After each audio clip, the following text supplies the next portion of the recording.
Hello, beautiful people, and welcome to Drawing Down the Dragon. And thank you for tuning in to Occult Explorers. I'm Snappy, and I'm joined by my dear friends, Shay de Montfort. How's it going, Shay?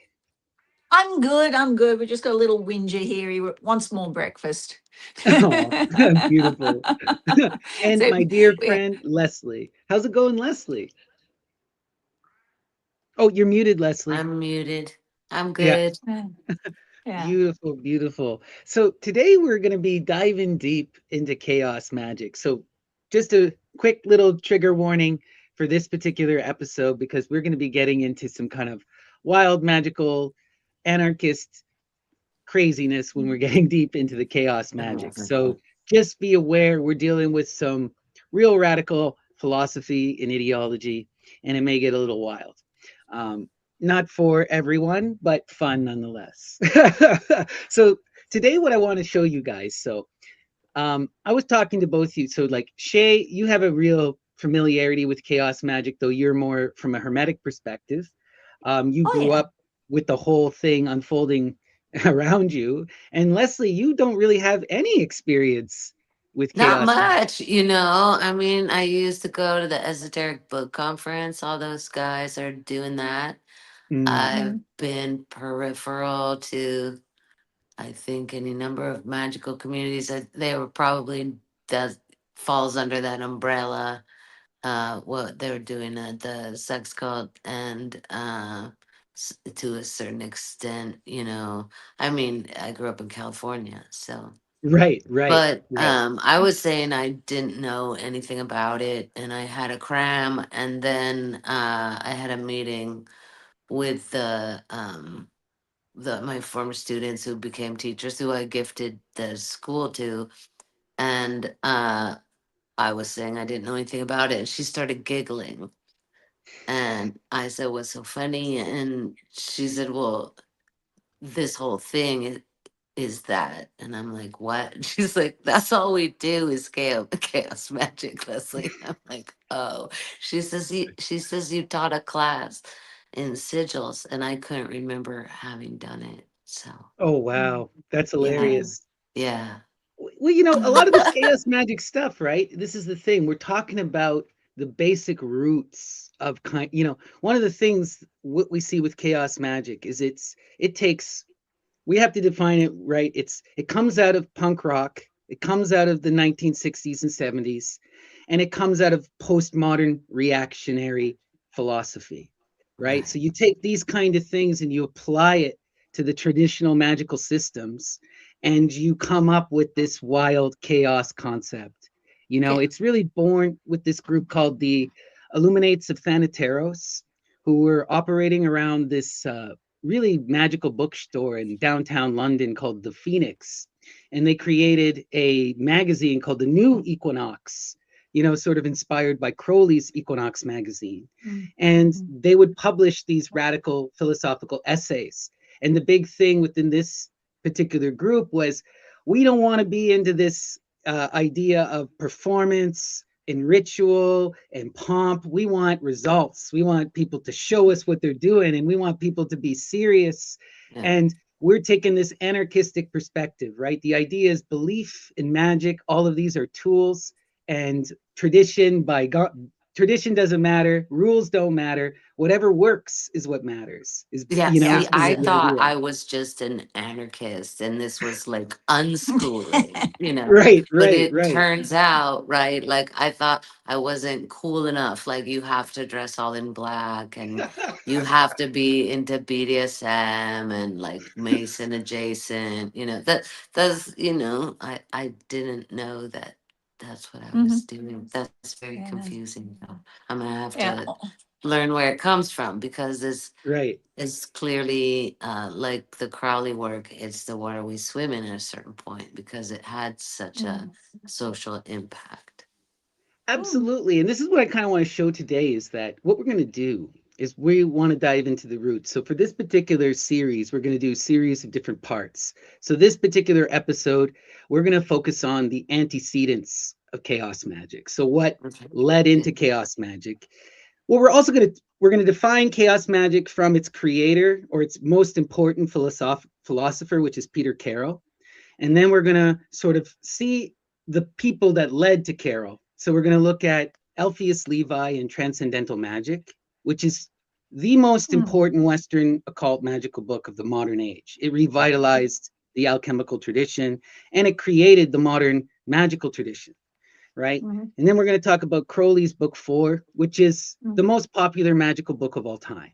This is kind of like, this is where we get like many of the most famous this is Crowley's best work, his most famous work, where we get most of his clear ideas from. And then we're going to look at Austin Osman Spar, who's kind of like a reaction to those guys. He begins his career as a student of Crowley, but he quickly is all into his own stuff, and so we're gonna see how all of these parts kind of come together. And I think you're gonna love it, because when we go into people like Alpheus Levi, like it's right in your tradition, it's pure alchemy, right? But then by the time we get to Peter Carroll, it's something wildly new, But what do you think about all this, Shay? Well, all magic overlaps, and I have done a lot of chaos magic, enough to know that I don't want to do it anymore. So I think chaos magic can be, like you said, it came out of the punk tradition, which came out of the rock tradition, but it took the this of the rock to the this. And really that's what chaos magic is. It's giving the finger to all other magical traditions while at the same time employing them all. It employs all of them. So, like the journaling, we were discussing the journaling before, but most of Crowley's books are simply his journals of magic, and they want to turn their back on what Crowley did by doing what he does. It's one of those sorts of things. Yeah. They take elements of, so like they love Crowley and they hate him, right? They love Crowley. The big thing that you'll see the Chaos Magicians cite from Crowley above all is his application of the scientific method, right? Crowley was famous for saying the method of, the practice of science, the aim of religion, right? That was what he was trying to do. And they take it farther than Crowley ever did. And they get really, really, really materialistic almost to it. And to the point where you'll even meet chaos which almost makes no sense, but you get chaos magicians who abandon idealism and come into a sort of radical materialism, But I've always egoism, like Max Stirner, Yeah, I agree with them on that point, because like if you're in West Africa and you're a magical practitioner in West Africa, which is different from voodoo, if you practice magic over there and you do something for somebody and it doesn't work, that's the end of your life. They will kill you. Right? You are judged on your results in most magical traditions, except in modern Western magic. That's where it becomes subjective rather than objective. So magic does have to have objective results, or it's not magic. And that is what the good thing that the Discordians did was like, forget all of this, psychological, subjective stuff. Let's get back into the, objective stuff rather than it being subjective. Well, that's the second part. So today we're going to focus on the magical roots and the magical tradition. But for the second part of the other half of chaos magic we have to talk about is the satirical tradition. And the satirical tradition begins with the Principa Discordia. Yeah, the Discordians. Hail Eris, right? And wild, radical ideas playing with belief. And of course, we got to talk about the Church of the Subgenius. We got to talk about the Church of the Flying Spaghetti Monster. All of these radical made-up religions that wind up having power. And Robert Anton Wilson, who kind of takes a lot of that, Leary style hippie philosophy and combines it with the satire and creates something wildly interesting with his Illuminatus trilogy and his Prometheus Unbound, So we're going to be looking at that stuff in the second part, as well as comic books. So these are sort of like, when I look at chaos magic, this is where it's coming from. On one hand, it's the magical tradition. And on the other hand, it's kind of like this radical anarchist satire tradition. Max Stirner, Principa Discordia, Robert Anton Wilson, you know, and And Peter all of this, Carroll. Peter Carroll. Yeah. and Peter, yeah, well, all of Yeah. this pulls into Peter Carroll, right? Yeah. And that when he's writing in the 70s, we get all that kind of distilled, and it becomes modern chaos, you know. And then in the last episode, what we'll do is we'll look at people who come after chaos, after Peter Carroll. So we'll look at the Temple of Psychic Youth in Genesis Peorage. I want to talk about Hakim Bey in Ontological Anarchy, Peter Lamborn. And I want to talk about, you know, just some of the more modern different currents. So that's my plan, to do kind of like a 3-part episode for you guys. And if you can see that if it's coming up on screen, but I've also worn as close to octarine as I can today. Just to it's as close as I can get. Yeah. Okay, so let's dive into my presentation here. We can just, you know, feel free to chime in and we'll just take it as we go. So what I decided to do for my presentation was have a bunch of mostly quotes, but first we're going to start off with this. So this is the original Chaos Sigil. This is the sigil developed by the Illuminates of Thanateros within the New Equinox magazine. And this is the symbol that represents Chaos Magick. Oh, you got it right there. Beautiful. Oh, no, that's actually, this is it's Hindu sacred geometry. Right. So, and they did base it on scientific mathematical stuff. So, yeah, and one of the main things of the sacred geometry is taking magical squares and turning them into geometry. All right, so the 8-pointed square does come from the square of Saturn, which is a 3x3 square. So, and that's where Crowley got his symbol from as well. So, yeah, so they did base it on sacred geometry. So it does have a basis in that. So, yeah.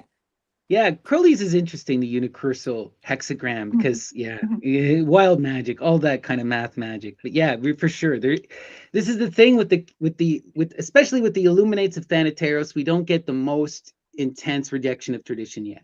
That comes with the Temple of Psychic Youth in Genesis, and others like her, you know. So with him, you're still having this root to the ancient tradition, which is kind of interesting. So let's dive in here and we'll take a look. So we're going to begin by checking out Peter Carroll. So Peter J. Carroll, he is widely considered the philosophical founder of Chaos Magick, with this book that he wrote called Liber Null and Psychonaut. Liber Null was published first within the magazine New Equinox in the 70s, and then Psychonaut was published in the early 80s, and they came together as a single publication first in 1987. So a year after I was born is when we're getting the real formulation of Chaos Magick. So this is a very new religious and magical system, you know, especially when we're talking about most of the stuff on this channel is like primordial African dirt, you know, like alchemy, right? So, but we're going to look at, what I want to do is start off by talking about his definition of magic, because it's really interesting how he approaches magic, and we'll get into this connects him to the other philosophers we're going to look at. So the first quote: "Magic is the science and art of causing change to occur in conformity with will." So anyone who's familiar with Crowley will know that this is Crowley's definition that he writes in first in Magic and Theory and Practice, but then is later assembled in his magnum opus, book 4, right? So this is, he literally takes Crowley's definition, he just drops the K. And, you know, they really love that scientific approach. But to refine it through Carroll's perspective, what does he tell us? He says, "From a magical point of view, it is axiomatic that we have created the world in which we exist. The magician can look around and say, 'Thus I have willed,' or 'Thus do I perceive,' or more accurately, 'Thus does my Kia manifest.'"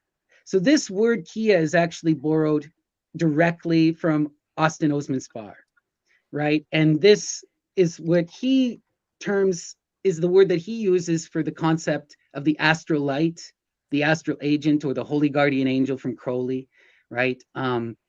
Or what we call the muse, or the daimon, right? The true self, right? The highest divine that you're trying to connect with. But Carroll kind of moves beyond spar, right? So for the last part, he says, magic is not just confined to consciousness. All events, including the origin of the universe, happen basically by magic. That is to say, they arise spontaneously without a final prior cause. So this is where we get into this idea of chaos. When they're talking about chaos, they're talking about the incomprehensible. They're not talking about this idea of nothing, nor are they getting into this idea of like radical, like, you know, of too anti anything. They're talking about that primordial incomprehensible. To me, this really reflects into the Greek concepts, right? Like we see very similar ideas when we look at that idea of the great mother that we've talked about so many times, right? Out of the incomprehensible comes the light. That's the power of Hecate, of the Egyptian goddess Neith, right? She causes the sun to rise hidden from the earth, from the underground. So we still see this kind of, universal kind of magical perspective here. What do you guys think of this? So why don't they just call it the mystery? Because Because, it sounds like they're talking about something different if they yeah, call it something different. because they are really about separating themselves and creating something new. And Okay. they see religion as a problem, and they see much of the magical world as a problem, right? So Mm. they don't even like Crowley, right? They like Crowley's tools, but they don't like his philosophy largely. They don't like that initiatory kind of, this whole idea of the Hierarchy. mystery. Yeah, they Yeah, don't like they're very hierarchy. anti-hierarchy. Yeah, They're very yeah, anti-hierarchy, you know? yeah, And we have yeah, to see that, right? It's coming out of this anarchist punk rock reaction, right? mhm, Always. yeah. Um, But I mean, even though they're trying to create something new, I mean, that's the conundrum. You know, they're standing on the shoulders of giants. Even Yes. yeah, Crowley, he went around the world. He saw the magical papyrus. He understood that the things that were the Greek magical papyrus had only just been, come to public consciousness when he went to Egypt, and he saw that this magic had to work. Otherwise, the Egyptian priests couldn't sell it. It had to be, and all of Egypt was based on science. So Well, they had to be doing something scientific, so so they're all standing, even though they're trying to reject what came before them, they're actually amplifying what came before them and trying to put what a they're slightly rejecting different is perspective on. Yeah. they're not rejecting the ideas. They're rejecting Mm, tradition. They're rejecting that hierarchy. There's this, one of the big things that you'll see, especially once we get into SPAR, is there's this mm, understanding that the individual is paramount and that everyone can experience the divine. Everyone can come to the conclusions that Carol has come to. There's no initiation needed. This is the natural reality of the universe, and we are all magical beings empowered in our consciousness, mm, right? So this is mm. the real radical element, right? Uh, It's Yeah. that Well, but democracy. yeah. at a certain part of your conversation, you're sounding like there was a time and a place where your magic didn't have to work, and this confuses me. I'm not familiar Well, it's with not so that. much that Well, it didn't have to work. It's that you get a lot of people that they make claims without proving their work, and they mm, don't engage in, so it's like, trust me, bro. And they throw out personal gnosis, and this has become such a taboo in modern occult circles because largely of these chaos magician perspectives, right? Your personal gnosis is personal. You keep that to yourself. What we're interested in is, were you able to manifest your will?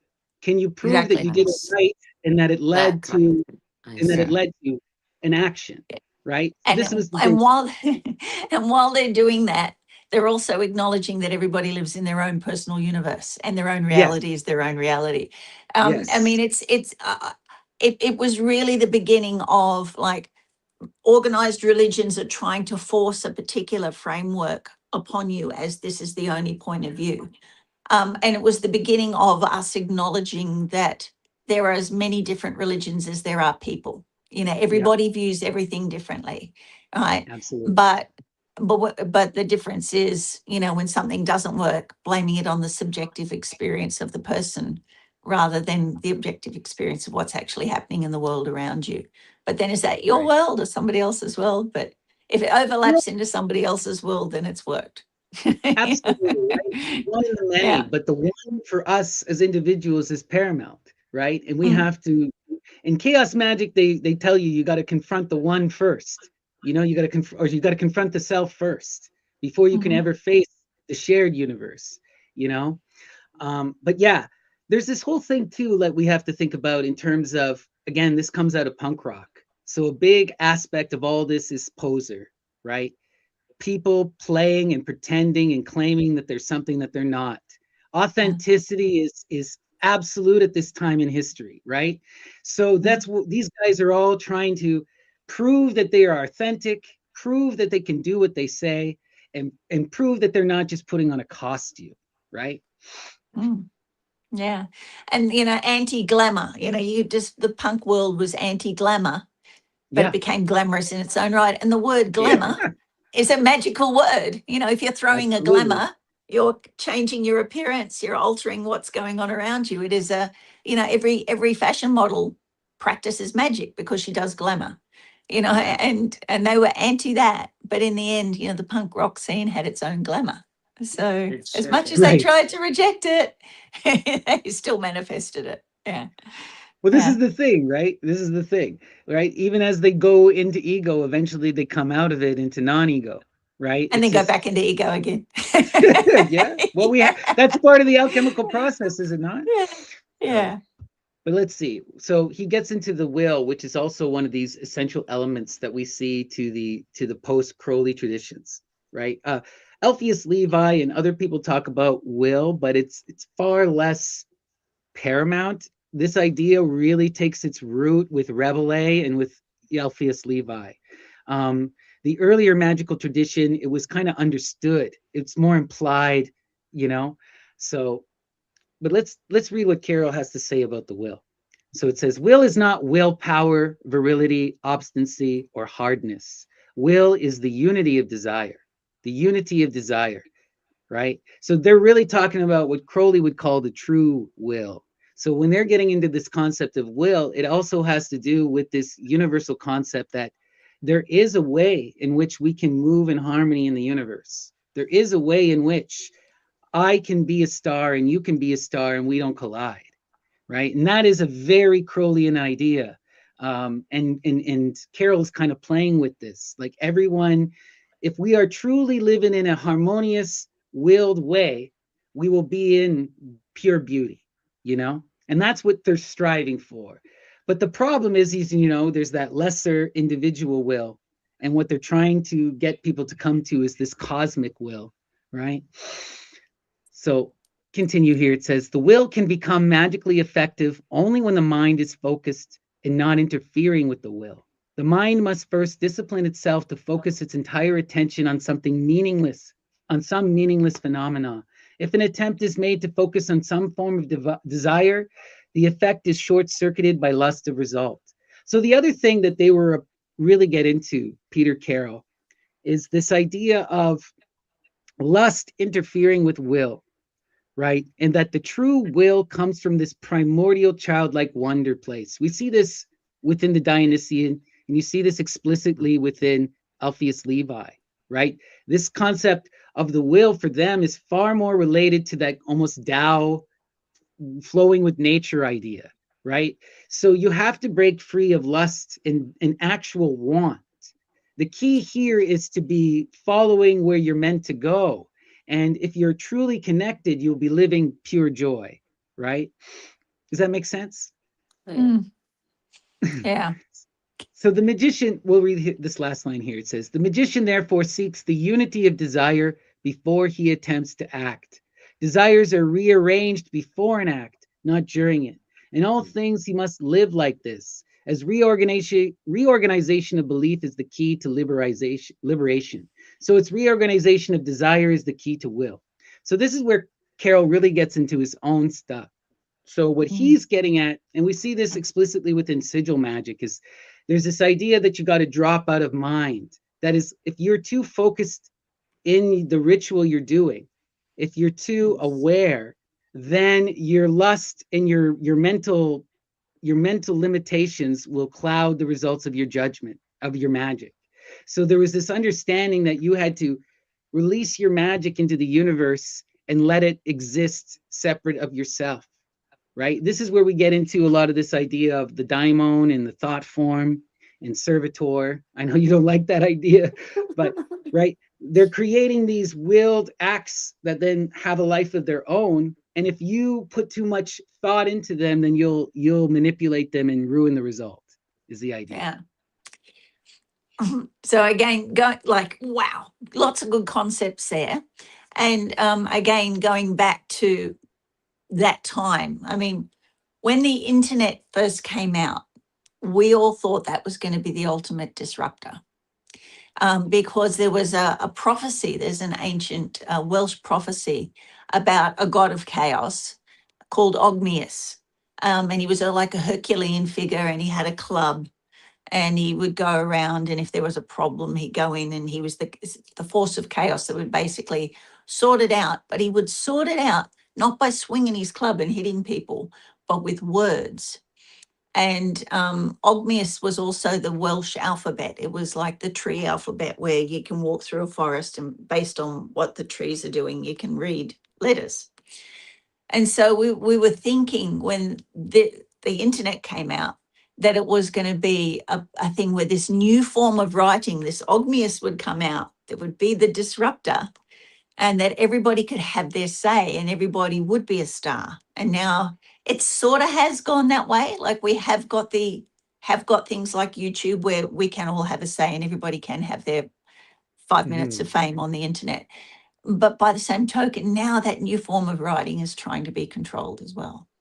So it did start out as the disruptor, right? And, even though it was created by national security systems, people started using it for this disruptor thing. It was wonderful. Everybody was really excited about it. But now it's going back under that control again. So it'll be interesting to see where that goes.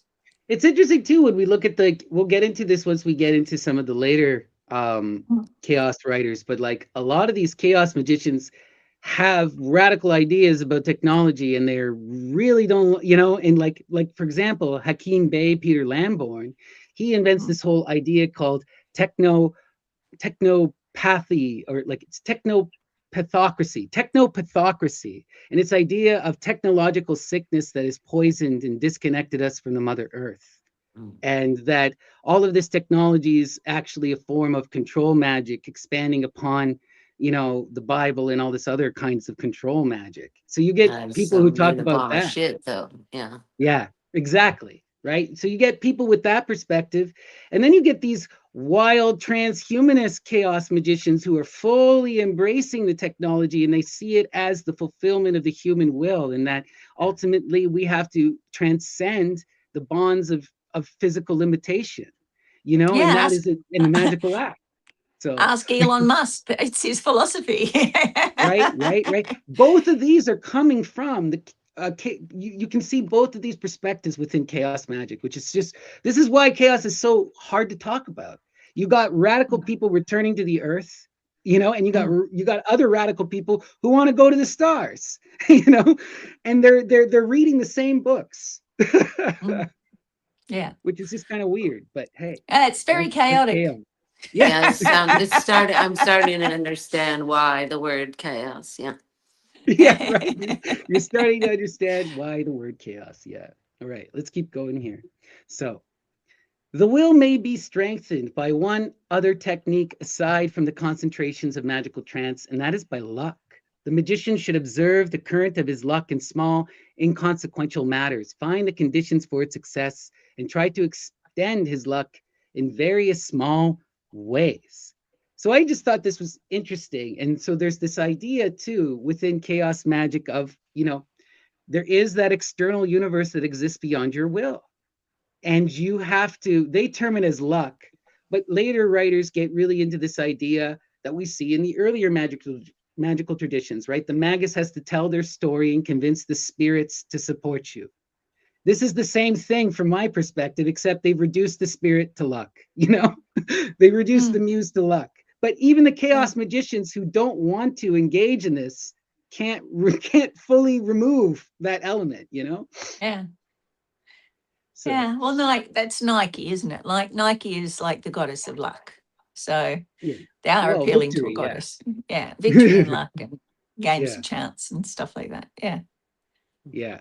But yeah, so last thing here it says, those who do their true will are assisted by the momentum of the universe. And this is another thing, right? This is actually a line from Crowley that was adapted. And it connects again to this idea of the true will, that ultimately you want to transcend limited desire and come into this primordial divine will where you're harmonizing with the other stars. You're an individual, but you're meant to harmonize with the universe, and both should be true, right? You live your best life, but everyone else does too. Okay, so the specific purpose for which the chaos tradition of magic is consulted is to help determine in what form the as yet embryonic fifth aeon will manifest. Its task, although historic, consists of disseminating magical knowledge to the individuals. So this is a big thing that we see within chaos magic as well that I want to unpack. And we see it within a lot of modern thelemic traditions as well, is this idea of Crowley has the aeons, and he talks about how we're entering into the aeon of Horus. And later Thelemites, we have the aeon of Mot, and you got, depending on which school, there's all kinds of new aeons. But there's this idea that they're trying to usher in a new revolution, really connect, like Hacking Bay will connect this to anarchy. So will Genesis P. in her work, where it becomes this a culture. You're trying to transform the world and you're trying to wake people up.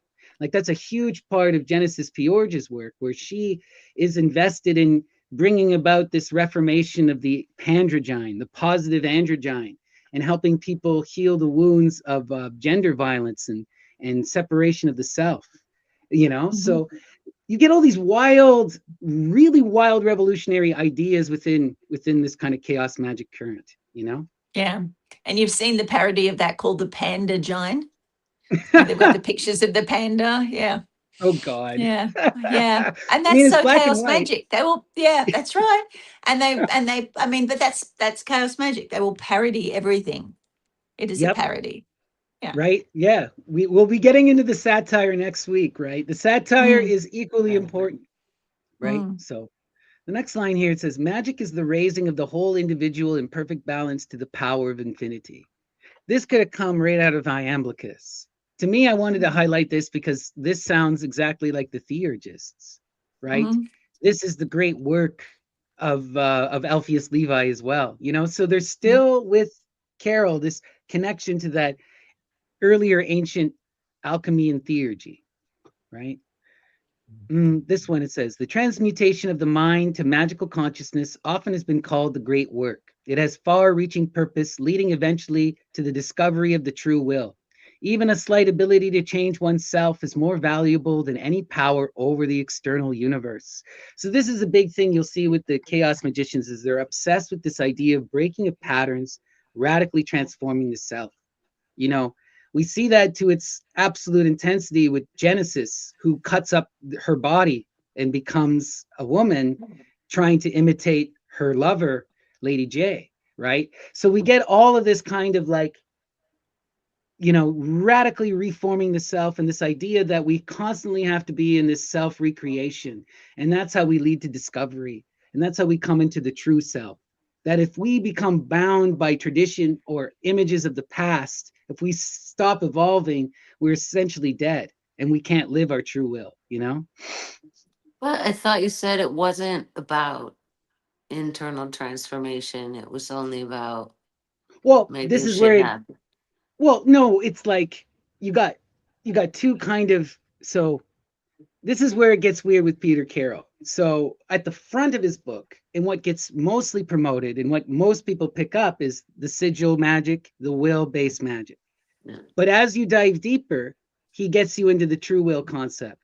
So they're still connecting to the great work. They're still connecting to that alchemical magical tradition, but they're approaching it in a very different way. But what I was trying to highlight is that a lot of people got into chaos magic and they only read the surface level of people like Peter Carroll. And so you get a lot of these people who are going out and just trying to manifest their will, trying to get laid, trying to become a billionaire, right? Right. trying to pass their courses at university without studying. Right, right, Yeah, right, that's right. right. Yeah. Exactly. All that kind of limited stuff. But someone Mhm. like Peter Carroll, he doesn't see this as a negative thing. And I talked to you about this, Leslie. He takes that kind of shamanic perspective where the individual is going to exercise their will and the universe is going to slap their hand and teach them a lesson. And it needs to happen in the way that it happens. So Mhm. so people are meant to try and enact their will and realize that that's not what I want, or I shouldn't be, maybe I don't need that, or I can't have it. And those are things that you will realize if you try to play around with sigil magic. You may Mm. just get what you want and then not want it. you know Mm. like I talked That's to you Well, been about my my experience. Yeah. right, like yeah. that's been Well, my go ahead, sorry. sorry, yes. Yeah, but that's all of chaos magic. I mean, Yeah. chaos magic is, because it does break the rules, it is taking magic and it's putting a big stick in the magical currents and stirring them up. Like, but not Hmm. just in, like, it's stirring them all over the place. And so, you're going to get radical different things come out of it. And as I was speaking to you before we came on air, we had a coven in Sydney that we did a lot of magical working with, and we had 4 very stable couples that were the basis of this. And we would have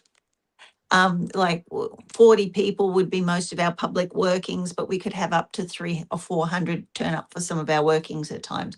And we were doing very, very good work.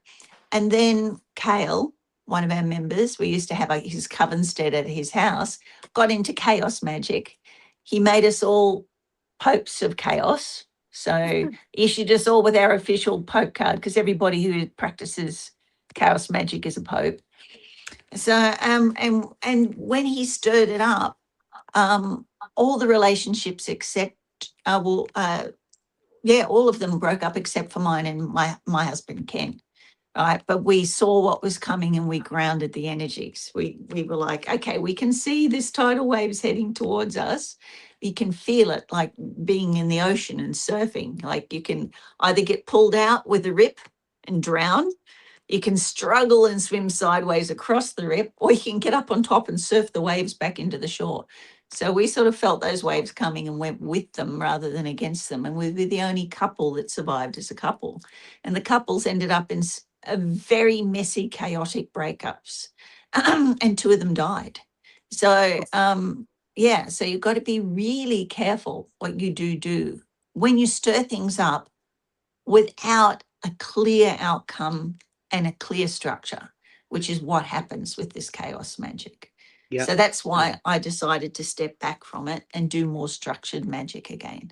Yeah. Well, Yeah. but the same thing Mhm. will happen at a session. Like there Mhm. was this couple that came and they wanted to like celebrate their anniversary, and my Zen teacher was like, "Oh, don't do that. Couples break up all the time when they come and do a Zen retreat together. it, Mhm. it it'll it'll it'll bring up more than Mhm. you want it to. Yeah. Yeah. Right. I also Mhm. find too, like with the chaos magic, because it's usually focused on a person, right? Like one, if you got if you got people who are too strong in their ego and they're trying to Mm, dominate the other people, it's never going to mm, work. Never going mm, to work with because you don't have an intermediary spirit. There needs to be that love energy. You need to be in mutual reciprocity and flow. mm. Otherwise, it's going to just egos flying everywhere and you're going to destroy each other's magic, which is what sounds like exactly happened to you, Shay, is that you guys weren't Yeah. in that love and flow with that person and Yeah. their ego ran Yeah. amok. Yeah. Well, yeah. I mean, we were very much in love and flow with each other. Right, right, We right. loved each other, but we didn't love each other. Yeah, yeah. But but what happened was any small problems did come to the surface, which is what generally does happen when you're using chaos magic to develop your individual. But we were using it as group workings, and we did a huge group working with 200 people, and we decided to use the pantheon from the Hitchhiker's Guide to the Galaxy as our deities. And people in this very traditional setting were like, what the hell are you doing? Some people got it and other people didn't. But what happened was, like, 2 of the couples they were like CEOs of big companies. Huge, terrible fight. They broke up. I think they call each other Death Eater now. Um, and one, the gentleman that did the Pope cards for us, his relationship broke up. He ended up going to Thailand and met the love of his life, who was a lady boy. And his wife ended up going to Scotland and marrying a very big hairy man, and so everybody was removed from everybody and we could no longer function together. Yeah, but it So, sounds It's a like happy that yeah. ending. they must be eh, much happier if their desires were so different from what they had. they were happy together. They had a family, but it just ended up creating small things that came out, and that people end up going their own way. Yeah. Mm. Yeah, that's the There thing. was That's the thing. Go Yeah, ahead, there sorry. was one couple in there, and one was a transsexual person and an American, and they eventually ended up. And the transsexual person, who was like, "This man is the love of my life. I've only ever wanted to be with a man," ended up in a lesbian relationship with another woman. Yeah, so it was like, Who knows, right? Life is what yeah, so happens to it you when was you're making chaos. other plans. It was total chaos. It really Yeah. was total chaos. And it was You know, only after we started doing those as a group within our coven for a purpose and for a higher mhm. purpose as well. It wasn't for individual purposes. I've But I've yeah, told this, I've told this story a bit, but I've had some yeah. serious success with Sigil Magic. Oh, So my sigil first, magic's good. Yeah, on an yeah, individual basis. But this right, was a right. bit, But Yeah. I Not mean, prescriptive. Yeah. Yeah. yeah, Yeah. but it sent me on a journey is the thing, right? So Mm. like yeah. what I did was I got really into, and I always recommend this to everyone. Grant Morrison, go check out the Disinfocon lecture. It's like 20 years old at this point, but I'll send you the link, Leslie. It's that lecture changed my life. I was a comic book nerd and I didn't really know much. It was one of the first things I ever saw on YouTube.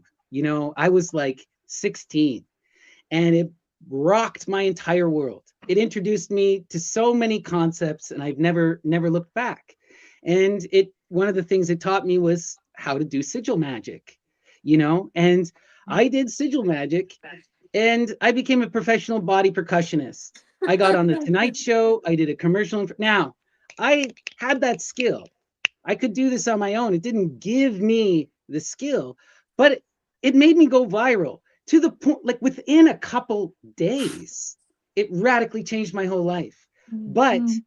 I am such a Virgo. I hated it all. Okay. I did not want to be in the center. I did not want to be on stage. I did not want to be traveling. I didn't want to be dealing with all of the insane stuff. I didn't even like it when people recognized me after my videos went viral. I was just like, everything about it just turned me completely off. But it was Yeah. also, I look back at it now, it was beautiful, it was ugly, it was one of the most rewarding experiences of my life. But this is It would what have been that kind of magic will do to you.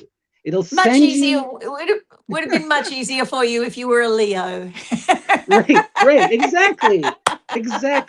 It would have been so much easier if Yeah. if Yeah, only it but was a I'm a few days Leo, earlier. and every impetuous Mm, desire I've manifested, I've gotten mm, bored with in about 6 weeks. Also, mm. Right, so it's right. just, Yeah. That's just the that's thing. why it just seems like a big cauldron full of be careful what you wish for. This Do has the been my people who are experience with that kind of will magic, to the point where I don't like to do will magic, because even though I've had success, because I don't know if what I want is what the Well, universe I wants. know I can't trust my mind. You know what Right, I'm saying? The exactly. Buddhists taught me that real early. And so I I am convinced that my spirits want better for me than anything I could possibly imagine. Yeah. Wow. No, I did something similar to that when I did a spell and I wanted to bring magic to the world attention, and I ended up Mhm. being starring on a TV show that went international. I think you've even had it in Canada. And I was able to get on there and identify as a witch and tell them, What show is it? even it's called The One. It was about 7 psychic people, the best 7 psychic people in Australia. And most people Right. remember me finding the little boy lost, and I was able to do a whole lot Cool. of other stuff and show people that this stuff worked. Yeah. I'm going, but it's not because I make this up. I come from a traditional background in magic. I kept saying that, and they let me say it. It was good. And they got the biggest Gothic buildings in Sydney and were filming me in front of the biggest Gothic buildings. And yeah, going, "Yeah, we have a That's witch here." beautiful. It was good. Yeah. So, but do our viewers understand what Sigil magic is? You know, it's like, it is something that can work really well. It is really, really simple. Mhm. And in a nutshell, to explain it in a super quick nutshell, is if you write down your intention, write it on a piece of paper as simply as you can, then condense it. You can use any language. You can use Greek, you can use English, you can use hieroglyphs as well. And then you have a look at it, eliminate any repeated, I'm going to say letters, because with hieroglyphs, they're symbols. So any repeated symbols, and you want to condense that down and then turn it into a piece of art. I usually use an O or a circular symbol as the outside, and then turn it into a piece of art that your subconscious can work on. And then what you want to do is focus on that, meditate on it, have a mantra, maybe say over and over again what the sigil was.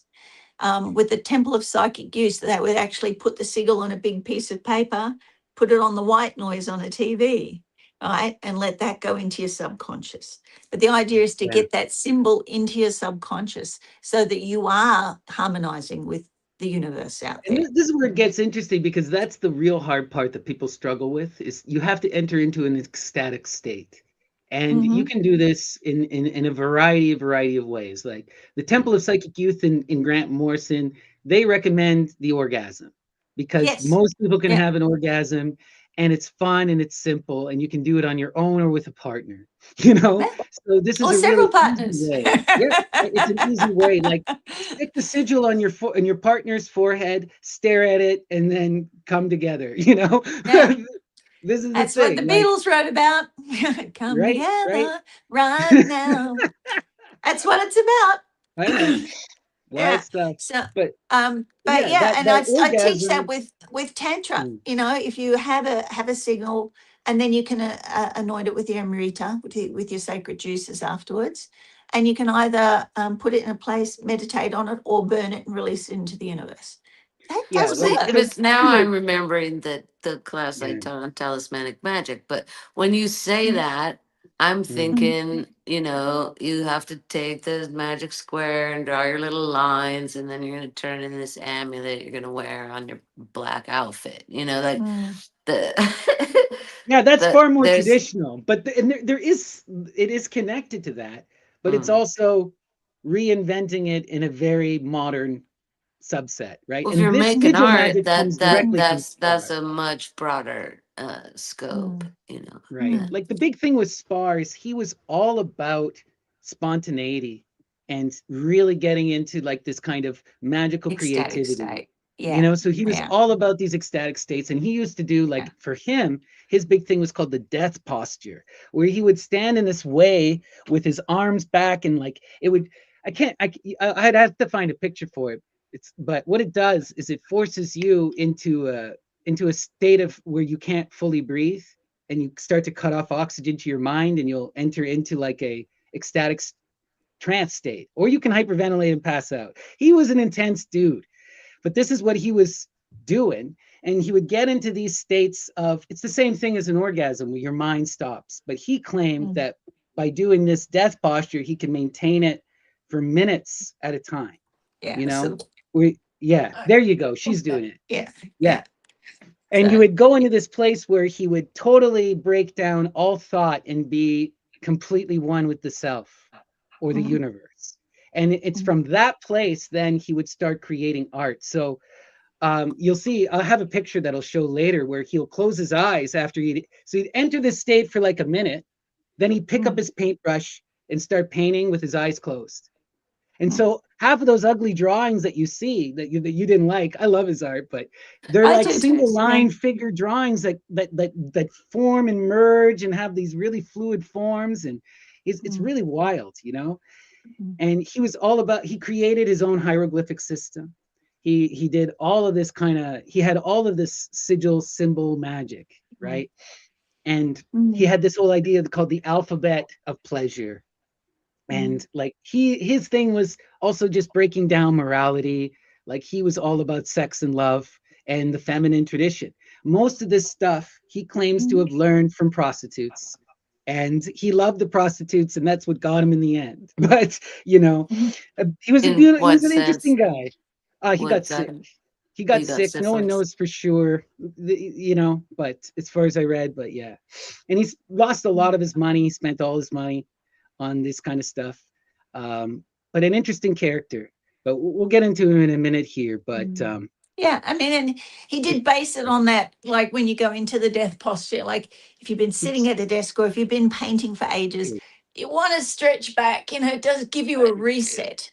Yeah. right, But yes, right. but sex is a lot more fun. Sex is a lot more fun. Yeah, yeah. The other thing, like, you know, you can do like the traditional African stuff, which I do a lot of, which is dancing and drumming. That gets me into ecstatic states. Now, I didn't learn Mm, this from a traditional tradition. I just picked it up being a drummer.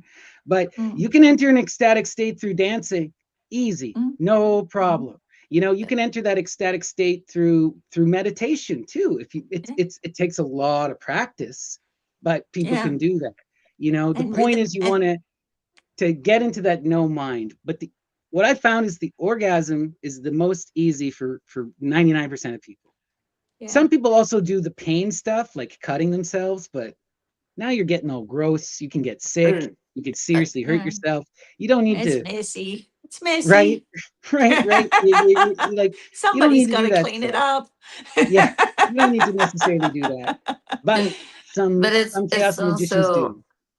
sometimes what comes easily is not the thing that's gonna move the energy. So Yeah, the one that's I true. hold in most is my anger. It's never gonna be okay. It's a big, Right. none of you have seen me angry, and you probably won't.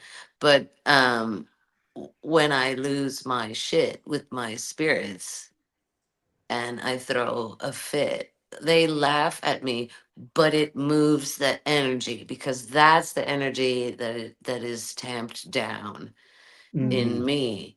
And so, my if my sexuality isn't tapped down, then it's just going to be everywhere and in all things, and it's not going to be the thing that pushes the magic, right. Well, right? we see this explicitly like in the Greco-Roman magical tradition, right?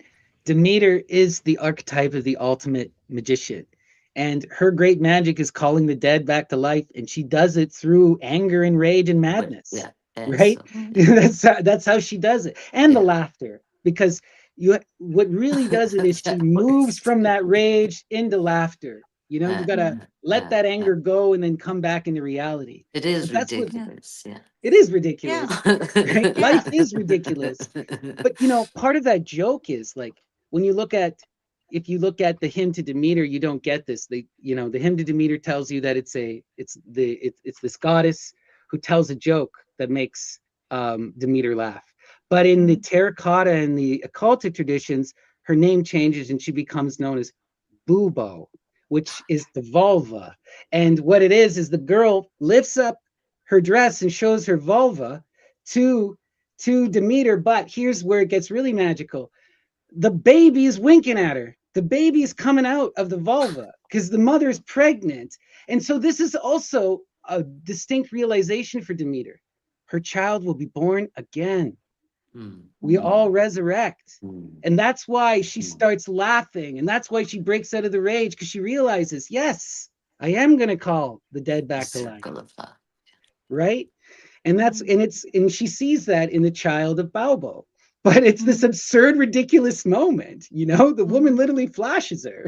You know, and sometimes mm. you'll see where it's the baby grabs her breast, but most often it's like the vulva. You'll even see these Yes. terracottas of these vulvas with a face. Yeah. It's wild stuff. That's that. Yeah, there's a Japanese dance, a Japanese sacred erotic dance where the equivalent of that happens to bring the sun out again Oh because wow. yeah, Yeah.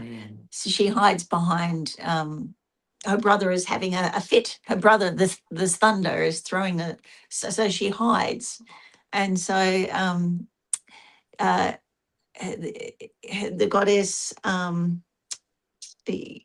can't think of her name at the moment, but she jumps up on a barrel, Amaterasu turns the barrel Omikami. upside. Amaterasu Izumi, sorry. Omikami. Yeah, Amaterasu Omikami. yes. She She turns hides the all barrel. winter. Yeah. Yeah. So Amaterasu is the one that's hiding, but Izumi is the one that turns the barrel upside down. So she's got like a table. She starts table dancing, and then she stands on her head and winks her vagina at Amaterasu. And everybody starts laughing. And Amaterasu's like, what is everybody laughing at? I've got to come out and see. And she sees what's happening and she starts laughing too and completely forgets the fear of the rage of her brother. So, yeah, Beautiful, yeah. hilarious, right? Yeah, and you can go to Japan to this day, and you have to pay a lot of money to go and see this sacred dance because it is a sacred dance at the temples. But yeah, it is a glorified sacred table dance where they Oh take you wow. in. And it's very well respected, but it's yeah, yeah. All right. But yeah, Well, let's. sacred tradition of pussy winking. Yeah. The only last thing I wanted to say about sigils is just that, in its first conception by Spar, he's keeping the sigils and he is turning them into art. By the time you get to Carol, he's burning them and he thinks you have to abandon them completely. Okay. And this is a big debate within chaos. You'll have all these various positions upon this, whether or not you have to let the idea free. But this is also, to me, this connects to the earlier magical traditions and that kind of childlike wonder that they talk about in the alchemical. You have to return back to that, that acceptance. You have to be in that Lao Tzu energy. But let's read more here what we're saying from Carol. So now we're going to talk about more about this transmutation stuff. So it says, in the work of the adept, the aspirant has risen above the use of all symbolic systems, save reality itself. The playthings of the initiate, sigils, gods, demons, and the instruments of the sorcerer become reabsorbed or retained only for teaching purposes. So this is the other thing that a lot of people, I wanted to point out, miss with this chaos magic, is that you're supposed to move beyond the symbol set.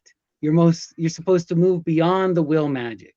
The will magic is a tool for the great work, right? Um, During the work of transmutation to magical consciousness, the adept is completed and becomes one who liveth chaos in perpetuity.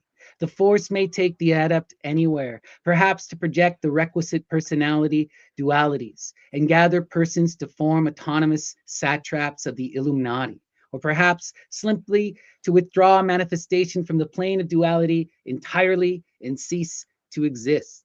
So once you enter into this idea of pure magical consciousness, you become one with the chaos fractal, and you can therefore explore any aspect of reality, and you can explore any reality, any dimension, any dream, any form, any being. And this is what they're looking to do, is to become that godlike being. So the magician aims to become a center of creation and destruction, a living manifestation of the chaos force within the realm of duality, a complete microcosm of God. So you become that full balanced androgyne, you reform the Fawnies, the Rebus, and from that place you're able to enact your will upon the universe. Right? To me, this is just the tarot. This sounds like the path of the Magus, just formulated in modern language. What do you guys think about this? Oh, the chaos star is just it's the wheel of the year turned inside out, Yeah, you know. yeah, yeah. Right. It's that classic swastika, right? The Yeah. star of Hecate, Sirius, right? Hmm. Wild. So we'll skip ahead Hmm. here.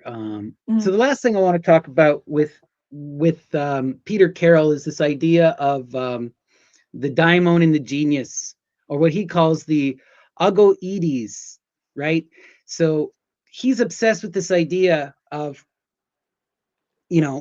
coming into this true will, which is this daimonic force. And he goes specifically within the Greek theurgy. So I wanted to point this out for our Greek magical friends who watch our channel, because, on the surface, most people are going to think that Chaos magic is completely removed from these ancient Greek magical traditions, and yet they're using the Latin genius, they're using the Greek daimon, they're using the Greek autogetes.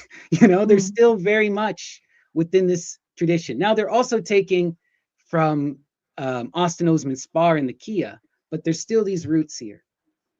All right, so now we're gonna get into Alpheus Levi. So what do you guys know about Alpheus Levi? Are you guys familiar at all? Yes, yeah. I've got a couple of his books up there. The main book that he wrote. But Right. he's most famous for his image of Baphomet. I think most people know him for his image of Baphomet, which was Absolutely. supposed to be, taken as what the Templar Knights were worshipping. But his image of Baphomet has become the modern image of the devil. So Right. and it was even used in the recent Sabrina. They used it as the image of the devil in the show Sabrina, and I believe that is it the Chaos Magicians? No, it was Anton LaVey's group actually erected a statue Well, of. actually, you're Um, bringing up is interesting because that specific Baphomet that they use was actually from there's Anton LaVey's Satanic Temple, and then there's this atheistic Satanic Temple, and it was the mhm. atheistic Satanic Temple, and they actually stole their copyright and put it in Sabrina, and the Satanic Temple sued them Good for on him. religious copyright infringement, Yeah. even though they're not a religious organization. Well, they are, but they aren't. They're more Yes. of a legal organization to fight for people's freedom. Yeah. But really, really wild stuff. I had You know. another friend. They sued the recent version of the red tent. Where all the women are. Oh, what's it called? The show. Anyway, Menstruating, doing their thing. yeah. Anyway, his symbol of the goddess was used as the handmaiden's tale was used in that without Oh his wow. permission. So he got an undisclosed figure for that. So good on him, which was good. Helped him set up There's his new temple. Yeah. Yeah. they've got a big old Baphomet in the Bohemian Club in San Francisco. It Hmm. seems to be a large part of their juju, Hmm. and Yeah. I don't know if it's a Masonic thing as well, Oh, but so it's clearly a Masonic thing. definitely the Well, Martinist. feds, that's Hmm. their god. Hmm. Yeah. There's a lot So of there's a that's lot of claims like that. Yeah, I'm not sure to be honest, but I wouldn't be surprised. Yeah. You know, that Bohemian Grove also has that creepy owl god. Yeah, Dion that actually they found the do this pictures of other it. thing, yeah, the also, creepy Yeah. yeah. owl god is Athena that they have there. That's what it I don't is. know. That's They're the calling creep. it. They don't call it Athena, right? And those Yeah. people are creepy. No, I don't they know what they're Yeah. doing. remove any Yeah. reference to the feminine from Oh yeah, anything they do. Yeah. that's So powerful. that's the Baphomet that he uses. So it's got the light of the universe. It had the wings because it was a daemonic. It was the androgyny, and he had the as above, so below. But I've lost a couple of fingers here, and when we And moved, his phallus is the caduceus, and it's poking out of his that's right. pants. That's right. So Is that's what he not he's. hermaphroditic? He is Yes, he hermaphroditic. is. He's got the Yeah. breasts and yeah, but he does have a phallus but it's a caduceus, which is kind of like, a yoni and a phallus combined. Mhm. Yeah. So it's interesting. Yeah, but he's. Yeah, It so was that supposed to be a. they're two separate things. The Bohemian Club is in San Francisco, and Mm, they've got the giant Baphomet in the theater. The Bohemian okay. Mhm. Grove is up in the by the Russian River, and they Right. do Mhm. the cremation of care, the bastardization of the Egyptian ritual with this owl that they Right. don't call Athena, but clearly, Yeah, It's she's yeah, yeah. the messenger of the civilizing force. So it's. I mean, what Mhm. did Athena call her owl? I forget. Oh Yeah, but yeah. it's Oh the. man. Yeah, so it's the owl of Athena. It's supposed to be the messenger of the civilizing force mm, of the Right. world. It's the automaton. I'm trying to remember what it's the owl of Minerva Yeah, is usually what it's called, but I'm pretty sure it has a name. I don't remember. yeah, it does. It has a name I can't Mm, remember. yeah. Yeah. Hmm. Right. But yeah, anyway, um, Hmm. the thing with Alpheus Levi, like when I was in religion studies, Alpheus Levi is widely considered to be the most important figure for the modern magical tradition. His book, Hmm. Transcendental Magic and the History of Magic, right? He wrote a couple different books that get translated by. So the big thing with him is that he is coming out of the Martinist tradition, and he's coming out of, you know, the Roman Catholic priesthood, and he's kind of this radical communist and socialist.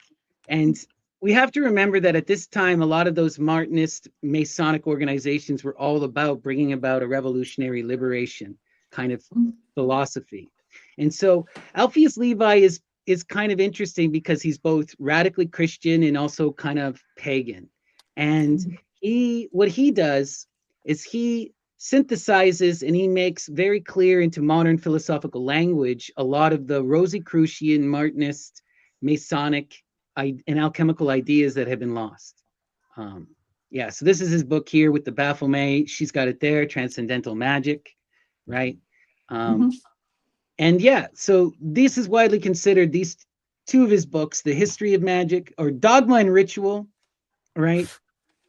And this particular book, Transcendental Magic, are two of the most important books ever.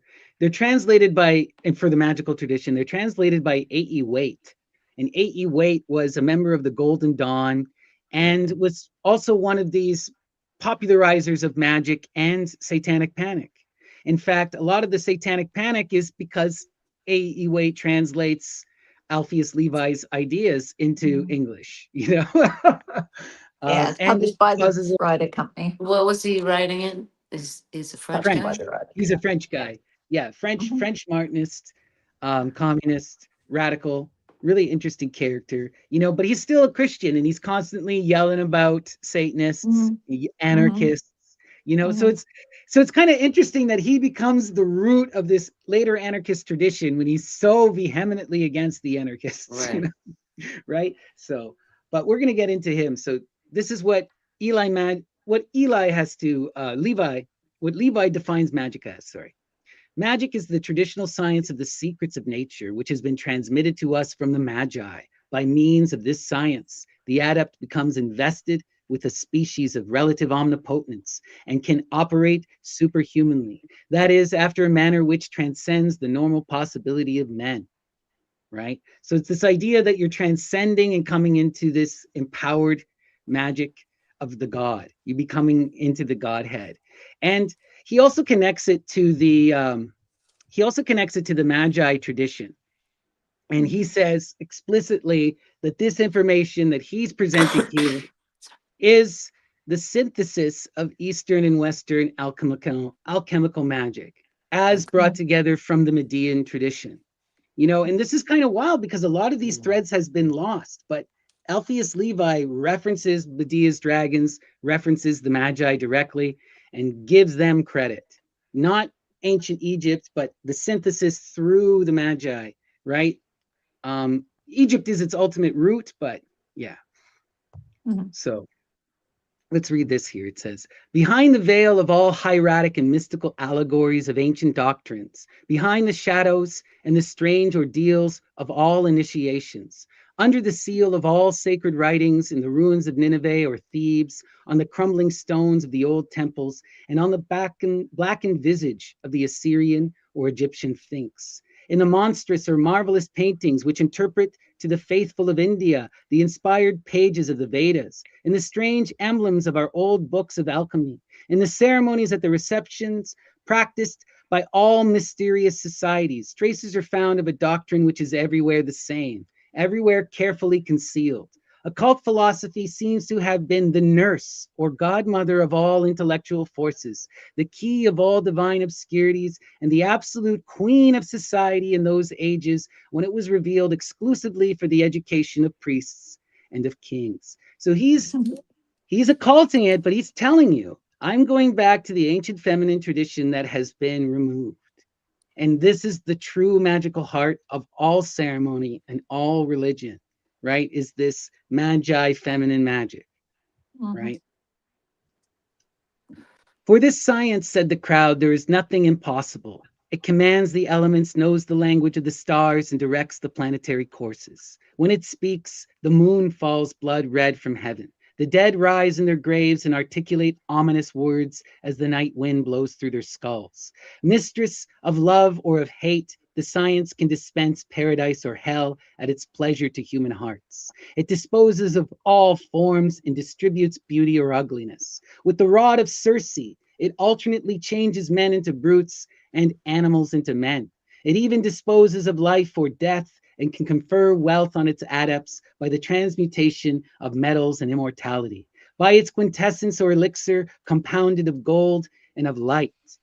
So he's trying to, again, show you the magic, show you what this magic is doing and connecting it to that ancient feminine tradition through the rod of Circe, through He's the doing his glamour myth. lab work. Yeah, he's doing his Yeah. lab work, certainly. But he's occulting it, and he's putting, what's interesting about him is he occults the lab work and he puts the philosophy forward, right? Which you don't see in the earlier traditions. It's the reverse. The philosophy is hidden, right? And they So refer to the philosophers of nature, which is the tradition of the alchemists, but they do it in a sideways way. absolutely. Mm. So what does he have to tell us here about the great will? He says, the great work is before all things the creation of man by himself. That is to say, the full and entire conquest of his faculties and his future. It is especially the perfect emancipation of his will, assuring him universal dominion over Azoth and the domain of Magnesia. So again, we're using this alchemical language, but we're also using this language that becomes central to Crowley later, the great work, the will. So you're seeing here where the alchemical tradition becomes the modern magical tradition, right? That's why I wanted to highlight this quote. I thought it was really wild because he still has the milk of magnesia, right? You know? And so this next one is interesting. It says, to will well, to will long, to will always, but never to lust after anything. Such is the secret of power, and this is the magical arcanum. And that's essentially what Carol has been saying. You want to will, but you don't want to be in lust. You want to be in that Dionysian acceptance, where you're in that childlike wonder. Your true will should come naturally without care or without worry, you know? So it says, the great work of Hermes is therefore an essentially magical operation and the highest of all, for it supposes the absolute in science and volition. There is light in gold, gold in light, and light in all things. The intelligent will assimilate the light, directs in this manner the operations of substantial form, and uses chemistry solely as a secondary instrument. The influence of human will and intelligence upon the operations of nature, dependent in part on its labor, is otherwise a fact so real that all serious alchemists have succeeded in proportion to their knowledge and their faith, and have reproduced through their thought in the phenomena of the fusion, the salification, and recomposition of metals. So he's saying by doing the alchemy, you can also, you're doing at the same time the enlightened alchemy. And ultimately, eventually, you'll leave the chemistry behind and transcend into that pure enlightenment, you know? But the alchemy is a tool of realizing the nature, as you were describing in your thing. So he's very much connected to this tradition, even though, but we also see here, he makes it This is second. where we begin the departure that the Yes, psychologists take further and finally exactly. forget all about their lab work. Yeah. Exactly, right? Where he's telling you you want to make it subservient to the philosophy, you're using nature to explain the philosophy to you through perception, right? Yeah. You know, so that's what he's telling you, but ultimately you want to move beyond that. But now we've completely abandoned it and we stay in that philosophical mindset, you know? Yeah. Right. So this one is really, really wild. And this is the big bridge to the Median tradition. You know, our friend Gandhi is going to freak over this. So let's read this. Okay. The ancients adored the sun under the figure of a black stone, which they named Elagabalus or Heliogabalus. What did the stone signify, and how came it to be the image of the most brilliant of the luminaries? The disciples of Hermes, before promising their adepts the elixir of long life or the powder of projection, counseled them to seek for the philosophical stone. What is this stone and why a stone? The great initiator of the Christians invites his believers to build on the stone or rock if they do not wish their structures to be demolished. He terms himself the cornerstone and says to the most faithful of his apostles, "Thou art Peter. Upon this rock I will build my church." This stone, says the masters in alchemy, is the true salt of the philosopher, which is the third ingredient in the composition of Azoth. Now we know already that Azoth is the name of the great hermetic and true philosophical agent. This is the holy guardian angel or the muse. Furthermore, their salt is represented under the figure of a cubic stone, as may be seen in the 12 keys of Basil Valentine or in the allegories of Trevisian.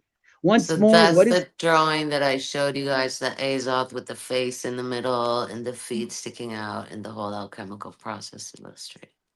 right? And you know, Alpheus Levi even draws this too. It's in, I didn't save the image, but he has a version of that. You know, so you're absolutely right. It connects directly to what you're saying. Once more, what is this stone actually? It is the foundation of absolute philosophy. It is the supreme and immovable reason. Before even dreaming of metallic work, we must be fixed forever upon the absolute principles of wisdom. We must possess that reason, which is the touchstone of truth. Never will a man of prejudices become the king of nature and the master of transmutations. The philosophical stone is hence before all things necessary. But how is it to be found? This was so wild when I read it because, okay, what are the main big things we need to take? Number one, we're in the solar tradition of Medea. The ancients adored the sun. The figure of the black stone is the light in the earth. This is the idol of the great mother, Hecate, Cybele, Rhea, right? Artemis. So we're getting right into this feminine magical tradition explicitly now, right? Heliogabalus was the leader of the Cybele cult, right? Emperor Heliogabalus. And he was initiated at Pergamon, as was Julian. So there's all this direct reference. And we got to remember too, Medea and the Magi, Aeetes, they're Hecate. These are all descendants of the sun. It's a solar tradition. And this idea of finding the light, Hecate lets the light in and you got to follow the light. This is essential to the theurgy, right? So we're seeing still the remnants of the theurgical tradition, even before the alchemical tradition, right? So Alpheus Levi is really connected to all of this wild knowledge. And it's kind of interesting how he got a hold of it because most of this stuff wouldn't be available, you know? Now So, he's in a secret society. right, right. Absolutely. You know, but Yeah. also we see this. What blew my mind here is he's connecting the stone to the foundation of the church. We see this same exact idea within the Greek magical tradition. What is the foundation in the Greek magical tradition? It is the crossroads and it is the temple of the muses. It is the power of reason. The muse is also synonymous with that force of reason and inspiration. And so that's the foundation upon which you build. We also see this, for example, you know, one of my favorite authors of all time. I talked to you about her potential alchemist, Christine de Pizan. The building of the City of Ladies is the creating of the foundation that'll bring us back into this feminine tradition, that'll But draw they have down the these weird star. stones, right? Like they Yeah, have they these do. black cubes and They they have do. these All across the what are they, Mediterranean. meteorites that Meteorite are, is the claim, yeah, but some yeah, aren't meteorites. Like, for example, we still have, you can still go to you know, if you go to Mecca, they're worshiping a black stone. yeah. And if we look at the surrounding areas, there are all of these earlier temples of goddesses, and there's one goddess called Alat, the goddess of time, and she's a black stone. That to me is Right. Rhea. Who is Rhea? She's the goddess of time, and she's the black stone in the Greek tradition, She's right? the prima materia. Yeah. She's the prima materia. We're talking about the same tradition, Hmm. right? Hmm. But as we saw, those Abrahamic traditions, they remove the feminine, you Yeah. know? The black stone is so wild too, because like I've talked about this numerous times, but if you read in the writings of Emperor Julian, he tells you about how the Magna Mater cult, the Cybele Rhea cult, came to Rome.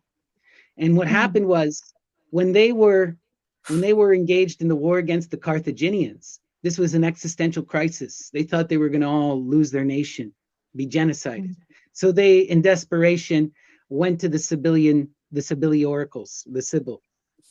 And the Sibyl told them to go to Pergamum and collect the stone of the Magna Mater and install it on the Saturnine hill, and to bring the cult to Rome.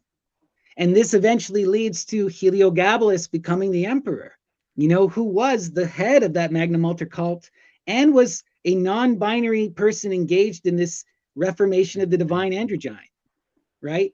They were trying to do the kind of magic that Levi's talking about here in their personal body, the same way that we see with Genesis, later chaos magicians. This is stuff that has existed since time immemorial, So it gets really wild. But I wanted just to show you how these philosophical concepts can easily be related back to this Median solar muse foundation tradition that we are always discussing, And there was, when the societies were secret, I mean, they still kind of are, but there was a thing, the time of secrets will be over. And so he got instructions that the time of secrets was over and he was to release this. And Fulcanelli as well, he published the book and then it sold out, or then it got removed, and then he published it again, it gets removed. And so Crowley claimed the same thing. He claimed that his personal muse is Iwas, right? Which could also be a deity. It's a bit confusing. But Iwas, right, told him to reveal the Golden Dawn secrets, and he did. And that's why so much why the Hermetic tradition is as popular as it is, Well, that in the sex call was the same. I walked in, I'm like, I'm sorry, who told you this, who gave you this information? And she turned around and said, the time of secrets is over. And you can't refute that, I had misgivings. This was for me, it was stuff that I was told was a big secret, right? So right. yeah. But it's over. Things are kept secret for a time of revealing. That is always the way. There is a time of revealing. There is a time when secrets are meant to come out. And there seems to be this cyclical energy, the goddess worshippers, when we look, especially like within the Greek and the Roman, there's this understanding that the child will be born again, and that the goddess, the Virgo, right? We see this in the Romans specifically, like in Virgil and in Ovid. Estrella, at the end of the beginning of the Iron Age, the end of the Golden Age, she sets herself ablaze and takes off because the world is too ugly. And the thought, though, is that she's going to come back to usher in a new cycle. But only if we're nice. We are showing no signs of being nice. I mean, I know. This is why we wonder, supposed to be how are we supposed to bring her back? Stop doing it. Yeah. That was part of the thing that drove Crowley mad. He. I mean, this is largely debated, but there were claims that on some of the last things he said before he died was lamenting the fact that he never was able to bring her back. He was supposed to be the beast who called the Virgo, and he didn't. He's the one who said that, Yeah. And a lot of people relate that to his daughter that he lost. That was his child. And his magical child that he put so much effort into creating. And then later Jack Parsons and the homunculus. Oh my God. Yeah. Poor Marjorie Cameron. And the thing that blows my mind that I hate about that story so much is that Marjorie Cameron would have been down. Why did they lie to her and try to impregnate her? Why did they have to abuse her? Like, man, she was into it. Like, it's just so ridiculous. Oh, those guys were just so weird. The Parsons stuff was just, man, that guy, Crowley calls him out, and called him an egoist and said he was going to blow himself up. And what did he do? Yeah, I know. But remember, he did all of his workings with the founder of the Scientologists as well. Did a lot of the workings with the founders of the Scientologists. Yeah. So, yeah. And that guy, but Crowley clearly. This is what makes this book so important, right? And Waite is famous for mistranslating things to his own will. So if you can get Yeah. it in French as well, it's even better. I'm bit. But it's a foundational work that you can see it's falling apart on me. You know, the pages are literally coming out of it. I resisted getting it for a long time. And as you were saying before, because it's true to so many magical traditions, this was in the library of a Hare Krishna Oh, society. wow. So and I the love and it. the Awesome. the gentleman who was the Krishna gave it to me, and I was in the Theosophical Society at the time, and he actually bought it and gave it to me.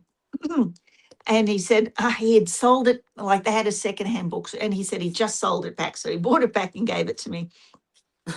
And he gave me, Oh, and the wow. Hare Krishnas have a free restaurant, and he gave me a Yeah. ticket to go and get a meal at the same time. He said, "You've got it." He said, "If you're into magic, every Western magician has to understand, because this is like the parent texts that Crowley and everybody else, including the Discordians and Yep. the Chaos Magicians, Yep. have based their stuff on. So if you're looking for a foundational text, go back and get this. If you can read French, fantastic. Read it in the French. And then we can leave Mr. Waite out of it completely. Right. But it's But it such is an one of important. those things like Mark's where you don't Yeah. have to read it because totally everybody else has. Well, That's So I also mean, kind of so if true. you get it and you're like, yeah. oh my God, it's in all the other stuff anyway. So Oh, yeah. but like the passages you were just reading from the Book of Hermes, which is in the back, right? So Right. like the Book of Hermes and the Book of Thaumaturgy, it's almost like a third of the book at the back. I mean, you don't see those correlations to the suns and stuff in No. other books. They skim over it. Everybody goes for the easy stuff. Right, Right? right, And Yep. they miss the details, and the devil yeah. Yeah. literally is in the details. So, Right. This is you how we can know, draw these connections to the ancient Greek. yeah, And this is why yeah, most people aren't, because they're not yeah, relating it to that Median solar tradition, yeah, you Mm. know? yeah, And it's yeah. just, yeah, it's depressing. Yeah, and it's just like, and his life story as well. If you ever get his life story, because he taught in a seminary. You know, like, where did he Oh, get I his know. secrets from? He was teaching in a seminary. He had access to all the books in the seminary. That's where he got this from, right? And Also, Marcus, eventually, and there's claims that he was a Rosicrucian. We don't know what societies he was in. he He was was in he was many. a Probably Catholic. in all of them. Yeah. Yeah, he was a Catholic seminarian. Like I Yeah. thought, And a I don't. communist too. A But communist Yeah, yeah, revolutionary. he's citing Basil Valentine because that's the only one that the church approves. Right, mm, But right. Basil Valentine was also a composite character yeah, that was yeah. secret societies hiding out in monasteries because Mm, it's a decent lifestyle. You don't have to work. You know, you could just read. yeah. So, Yeah. yeah, but to go back, and if you get anything about his life, because his life was a chaos magician. He left the Yeah. church, he went and did all this other stuff, married a girl that's so much younger than him, and then that fell apart. And it was a chaotic life. He had a Oh chaotic man, life. the worst part about him though, we can't leave this part out, is that he goes deep into the Hecatic magic. He does the Datura.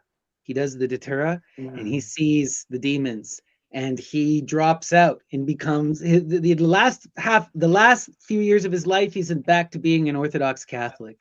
So it's kind of sad. Scared him But back. Yeah. yeah, Yeah. he went into the depths of the tradition and he left terrified. Yeah. That's Yeah. the Scopalmine, right? Yeah. Yeah. And Mm. I do not recommend anyone do Datura. No, This is and not Epstein the way was to life. growing it on his Yeah. island in quantities. So Uh, I always grow Chatura around me, but I just with the beautiful flowers are always associated with magic. And But it's so the good for pe local bees and stuff. Like it's a yeah, beautiful yeah. plant. well, in Mexican magic, you take the brumancia flower and you Mm. put it next to your pillow when you're sleeping. Like Mm. that's as heavy a dose as they Yeah, recommend, but it's really yeah, nice. It yeah, gives you yeah. really You nice bring the flowers into dreams. the house. The perfume is superb. Yeah, Yeah. Somebody said you're supposed to eat the seeds, but we've had yeah, I don't know people about who have that. stayed here and who have tried it and have never had a result with it. So My yeah. friend And other people Reg, never come down. So mhm. yeah. Mm, Our mm, mutual friend with Leslie Rech, who is he's a real entheogenic magician. He goes to the nth degree. He did the Datura and it almost ruined his life. He told me Yeah, yeah. he hallucinated for a number of years, and he used to have like these recurring hallucinations of thinking he was smoking cigarettes, and he never smoked. and ghosts would show up and give him nightmares. And Yeah. he had to go through physical therapy to fix up his mind and reorientate himself with the spirits. Mm. It took years, you know. And this guy is Um, like, he's done it all. He doesn't recommend yeah. it to her, you know. Very, very, very wise friend of mine who was a South American medicine man, right? Not shaman. Shaman is a Tibetan word, not a South American word. But he's a medicine man. He was like, do not take any medicine, Western or otherwise, unless you know what the antidote is. You know, Yeah, and yeah, yeah, yeah. like the antidote for marijuana is saunas. You've got to sweat it out. So if you had a bad experience, you could sweat it out. But unless somebody can come up with an antidote for datura, I'm not doing it, you know, because you don't do it unless you have the antidote. And Right. this, he said this, he was saying the same thing about ayahuasca. You don't do it unless you have the antidote. And he gave me the antidote for the ayahuasca before you do the ayahuasca, You just know, in and like case. in the entheogenic path, we always have to remind, this is the most difficult of the magical paths to walk. You got to know your body, you got to know yourself. What other people are doing is not what you can do necessarily, you know. And we got to learn from the greats who failed. That's right. Crowley had the hubris. He believed he could overcome heroin, and it ruined the last 10 years of his life, right? Mhm. That Mhm. you, no one, no matter how great a magus you are, Yeah. can deal with the heaviness of serious addiction. And if you're going Yeah. to play with the entheogenic path, you better know yourself. You better know Yeah. your body. And Galen, You know. I mean, that's Galen's first thing. Get your antidotes, right? And Yeah. Galen had the doses and the antidote. Yeah. So, Yeah. And you that's know, the big secret that's hidden from us in the Christ path is that you need the Antichrist. You can't take the Christ without the Magdala, without the yeah. Antichrist. So if you Absolutely. do want to experiment with anything, anything, just make sure that you go and research it well enough so you understand what the antidote is first. And Yeah. then once you have the antidote, you can take the dose, right? Because if Yes. anything goes wrong, you can take the antidote. Also, babysitters. If you're going to do a heroic Oh, journey on any community. So entheogenic thing, important. you need someone there to watch you. You I don't gotta Yes, care if you've done watches. it. I don't think you. spot I don't you care if you've on the done it a high thousand dive times. because You it's know. a high dive. Yeah. Yeah, Yeah, no, it's I a high had dive. some friends come over on the weekend and they watched me perform. I was doing music on the weekend, and then they were like, "Yeah, and you can watch us do mushrooms because I'm very famous for watching people." And I'm going, "Not now, guys. Let's plan it because, like, I also do ibogaine with people. You know, I Mm, help them through that because ibogaine itself is an antidote. right. Ah, So probably what your friend needed with the datura was ibogaine. Mm. So, ah. yeah, so I'll sit there and watch, but give me warning and let me be well rested first. And Right, I'll do it. right, Nine right, hours right. You later, know. you know. But let's continue here with some Mhm. Alpheus Levi. So this I thought was really interesting because this Alpheus Levi talks about the daimon, the muse, but the words that he uses is the great magical agent. This translates into, Crowley as the holy guardian angel. This translates into Spar as the Kia, and that's what we see in Chaos Magic. Generally, they use the Kia, but later writers take their own spin on this, you know. But this idea manages to survive throughout these traditions, right? And this is what Levi has to say. He says, the great magical agent by us termed the astral light, by others the soul of the earth. So when he says the soul of the earth, he's really talking about the world soul. So this is a direct reference to the Orphic nurse goddess Hepta, as well as Aphrodite, Urania, and Lucifer. So these are the three within the Greek tradition that are generally associated with the world soul. And these are the energies that initiate you, right? Aphrodite, Urania is the highest perfected muse. In the tarot, this would be the high priestess, right? That energy that calls you into the divine imitation. And then Lucifer, of course, would be the devil, the shaman, right?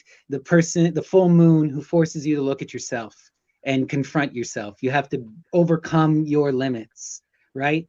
So, okay, so So let's see. he said magnesia is his word for the antidote. Yes, right? And designed by the old chemists under the names of Azoth and Magnesia. So he sees Azoth as Aphrodite Urania, right? As that world soul. and he sees, right, the magnesia as that, you know, as that force that is going to be that, you know, that muse, right? Mhm.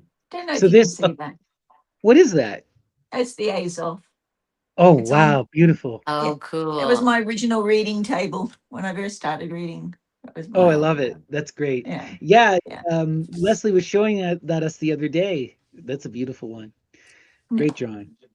So, yeah. okay, let's keep going here. So it says, right, this occult, sorry, it says, old designated by old chemists under the name Azoth and Magnesia. This occult, unique, and indubitable force is the key of all empire, the secret of all power. It is the winged dragon of Medea, the serpent of Edenic mystery. It is the universal glass of vision, the bond of sympathies, the source of love, prophecy, and glory.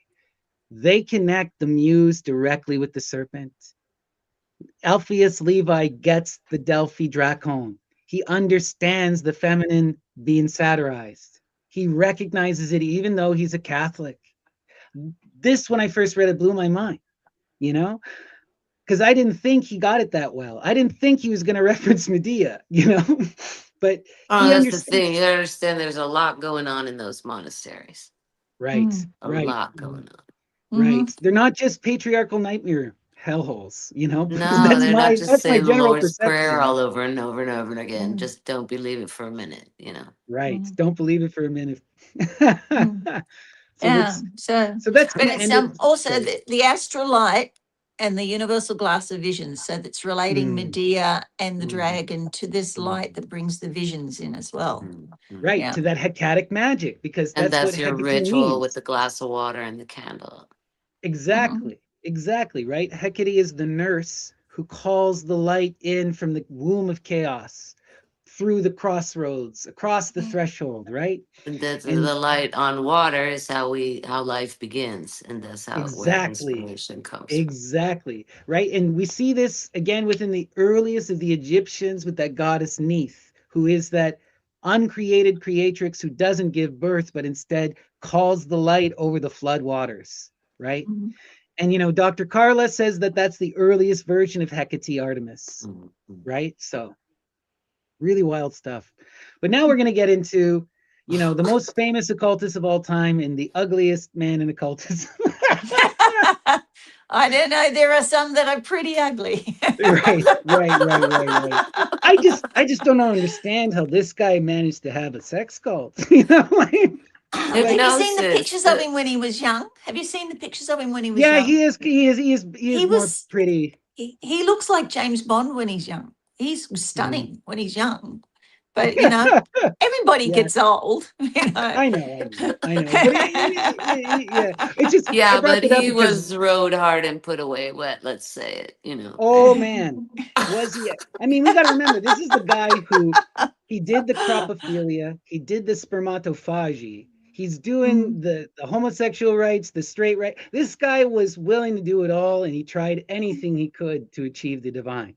You know, mhm, Crowley was a wild man in every sense of the word, every sense of the word. You know, mhm, so he was the beast, right? But we know that that beast is just the beast that raises the Corey, that raises Addis to the stars, right? It is mhm, that spirit of the devil that calls it's Lucifer. It's that other aspect of the world soul that calls us into the heights of the ideal. All he was saying is he's going to be the one who ushers in the return of Estrella, the return of Virgo, right? But people Yeah, twisted it. but he's a spy, right? Oh, So he was certainly a spy for the English crown. 100%. 100. Yeah, we did a He was actually go the ahead. one. He was a 007. That was Oh yeah. actually yeah. yeah. He was actually a literal 007. Well, Yeah. like I read this really interesting book where this author actually went and tried to get the references from MI6 and the British Crown, and they did Mhm, have several things, but a lot of it is still hidden for whatever reason. So mhm, there isn't definitive proof, but there is so much trails of evidence. It's almost like go Dion and I went and did a deep dive, and my conclusion is he is certainly a spy, right? And Mhm. His whole magical career seems orientated in order to infiltrate these secret societies. Specifically, we have to remember at this specific time in England, right? Mhm. There is this, and in Europe in general, there is this whole monarchist push for a return to the Bourbon line. And Crowley actually, as part of the Golden Dawn, which was a monarchist blood cult, right? Mhm. He actually travels to Spain. He travels to Spain, and this is where we get the most serious allegations of him being a spy, because he upsets their attempt to try and help the one of the Bourbon line to ascend the throne of Spain. They literally tried to, the Golden Dawn, Mhm. orchestrate a monarchist coup. Like, people don't Mhm. freaking talk about this, you know? Mhm. And so, and Crowley talks about how he, part of the reason, it's not just his muse why he reveals their secrets, he wants to destroy them because he sees them as an anti-English blood cult, you know, because we got to remember the monarchy in England at this time, you know, is not the old monarchy. And the Golden Dawn wants to return to the Bourbon blood. So there's this right. all this weird, wild shite going on. You know, there's Oh, the Golden Dawn is all about that Carolingian magic, you know?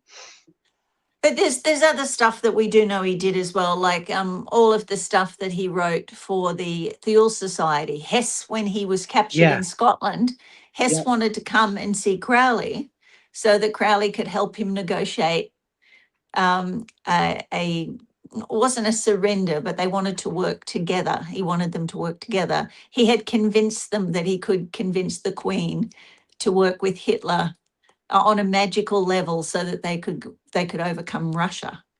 Yeah, He was this also is corroborated by many of the Thelemic writings and letters of Crowley, because Crowley mm, does write a bunch of pro-Nazi fascist pamphlets at this time, but then he mhm. later recants them, and he claims that they were propaganda and that he was Oh yeah. fighting for I the think British, you I know? think the whole thing with him getting labelled in the British press as the wickedest man in the world, he was hoping that the government would stand up for him, and say, well, look, this was all just manufactured. He's actually a hero, but they're never going to admit to stuff like that.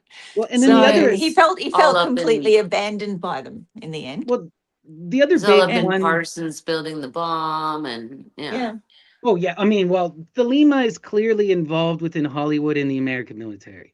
After Crowley, it becomes a wild thing in America, and Mhm. that's a whole other topic. But yeah, we do, you know, we got to look at what happens too from Crowley. The Golden Dawn is destroyed, a Right. monarchist organization that he is politically against. And then what also happens? Okay, he infiltrates the OTO, right, Right. mhm, which was a fascist pro-Nazi organization, and he dismantles it, reimagines it as a Thelemic democratic organization. He basically destroys that whole fascist wing, you know, yeah, turns it yeah, into something radically different, you know. yeah, yeah. And he was also suspiciously connected to the sinking of the Lusitania Oh shit. when his journey to the United States. It seems like he came from Ireland and was implicated in that sinking of the Lusitania as well, which There's so was an many Irish. wild things, Yeah, man. well, it's not that wild. I mean, Mm. what's the name of the gentleman that did write all the James Bond stories? He confirmed that they were Ian based Fleming. on Crowley. Yeah, he confirmed that Crowley was the basis for James Bond. Well, You know, he he claims a couple different figures, right? He Yeah, also but that he claimed was one. Yeah, 007 really came from John Dee, and yeah, he claims, like, you know, the main person that was the influence for James Bond was that actor, the guy who played Dracula in the Hammer films, who was an actual Nazi killer. What's that? He Bela Christopher Lugosi. Lee, Christopher Lee, Christopher Lee. Christopher Christopher. Lee, Yeah, Christopher. who played Christopher. Yeah, Sauron in Lord of the Rings. So yeah, Ian Fleming has said several characters, right? I just did yeah. the deep dive in Crowley, so I came across that. But yeah, he does suggest Crowley as one of the influences, but Hmm. the more immediate one that he celebrates is Christopher Lee, you know. And Christopher Hmm. Lee was a special service agent who murdered people. There's a Yeah, it's like yeah, that guy was for sure the real deal. Crowley is yeah. still, you know, how deep he was in is disputed, right? Uh, So we're gonna um, dive now. What? okay, you finished talking about that because I can give you more proofs if you want them, but if No, no, you've done it's like, enough, yeah. We got to move on. We don't want to derail yeah, too much. Yeah. okay, yeah. Okay. So, of course, we have Crowley's most famous definition of magic. Magic is the science and art of causing change to occur in conformity with will. And we saw that Peter Carroll adopts this definition verbatim.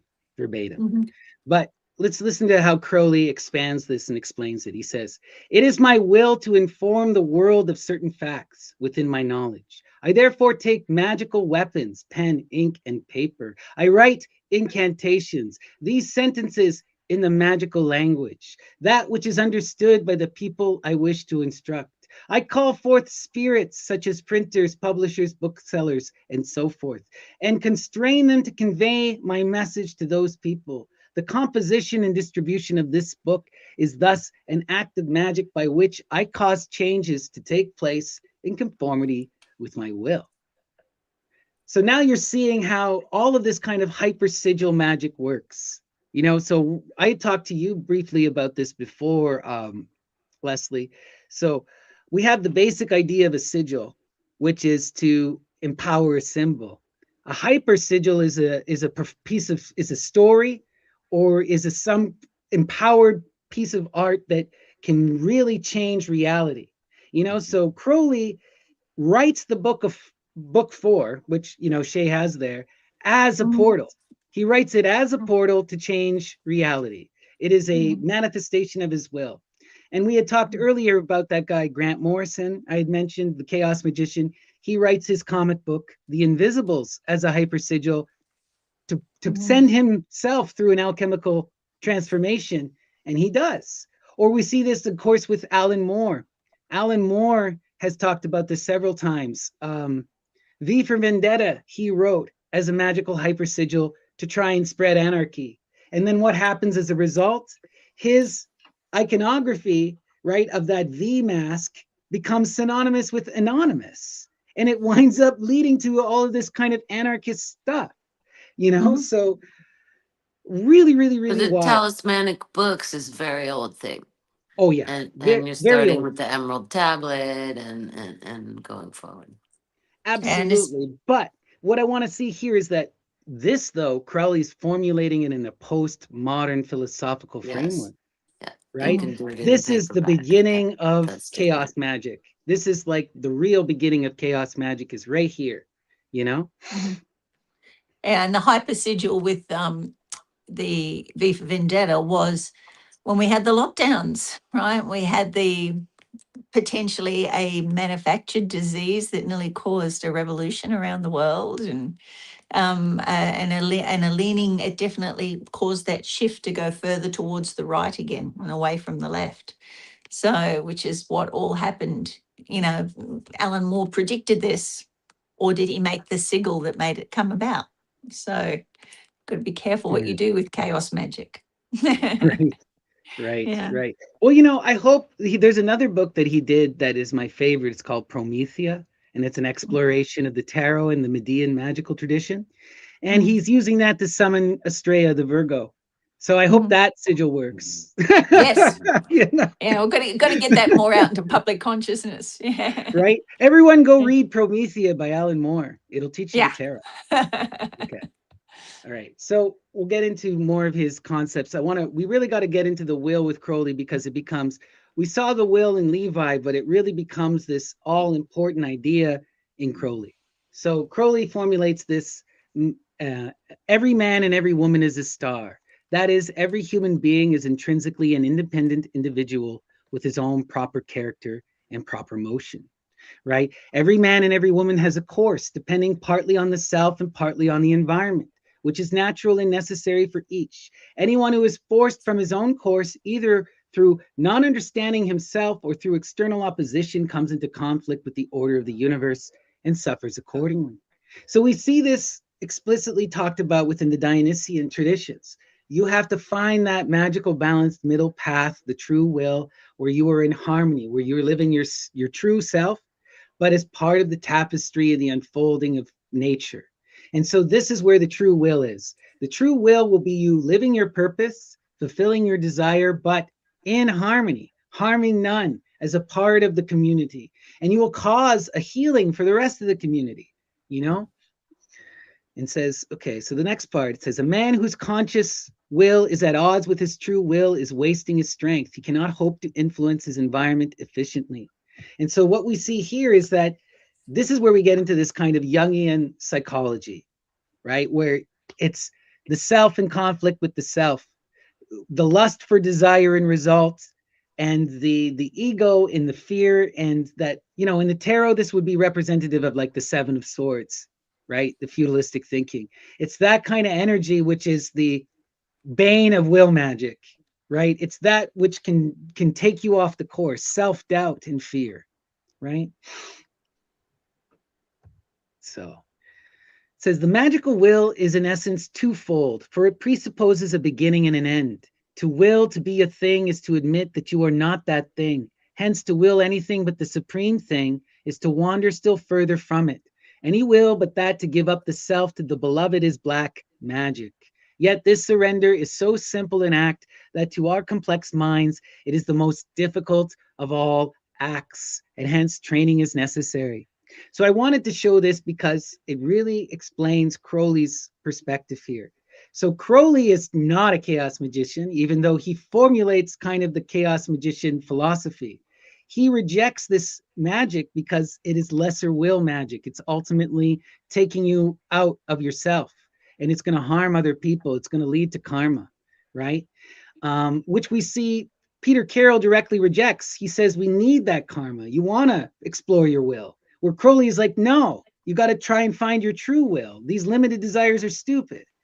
And Crowley, he says that you got to train yourself. You want to practice. You got to come into focus. Now, you'll see some chaos magicians talk about this a lot. Peter Carroll does, and he develops these kind of magical frameworks, but these are individualistic and personal, and they're based upon results, right? If I change this, can I get the result I want? Crowley is not interested in results. He's interested in communing with the divine, you know? So this is where we start to see a bit of a disconnect between them, you know? Crowley is still very much in the alchemical tradition, even though he's formulating this postmodern perspective at the same time. He's trying to do both, have his cake and eat it too, you know? Yeah, very, very Abramelin. Yeah, exactly. So Mm-hmm. let's keep. So I really like this. This is a simple way to phrase his idea of the will. To will well, to will long, to will always, but never to lust after anything. Such is the secret power, and this is the magical arcana. That's Dionysus in essence. In that purity of freedom, living your life and just being at peace with nature. You know, when I read something like this tells me that the indigenous people who are still living in the Amazon, they know it, they're living their true will. They're more sacred than the rest of us, you know, like quite literally, you But know, then he has trouble, you know, then when he dies of lust. Like then and when he he does. I think there's the part where That's a good what's point. that fella you sent me, the Scottish fella, where he says the problem is you Grant have a Morrison. pyramid at all. Because Yeah, when you get to the top of the pyramid, that's when you're surrounded by yes men and you can't tell the forest for the trees at that point. And absolutely. that's the, you know, that's one of those harder they fall kind of fables. Is here he postulated this, and then he descended into misogyny and addiction, you know. Absolutely. And that can never be discarded, you know. He did abuse all of his sacred women. The only woman that I've been able to find who had a really good, like, magical relationship with him was Lady Frida Harris, and she paid him, you know. Well, and there was another. There was the. If I've been trying to remember her name, she was the American sexologist, and uh, and she provided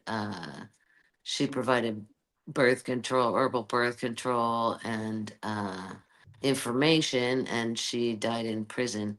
But Mm, she had Heavenly Bridegrooms is the book written about her, and by Okay, I'll have Versa to check. I'm not Kettle. familiar. That's wild. That's Yeah, she beautiful. she was amazing, and she had well, apart from the fact that obviously she was sexually active, and it was Mm, less taboo to say that she had a spirit lover. right. So her Yeah, name is so Ida Craddock. eso. Ida Craddock is who and you're talking and about. uh and Crowley collected, information about all these spontaneous, she was a Yeah. spontaneous event. Her mother was a pot dealer. She sold Mm, a You can get the Yeah. Craddock marijuana tincture bottle on eBay for a large Yeah. sum of money.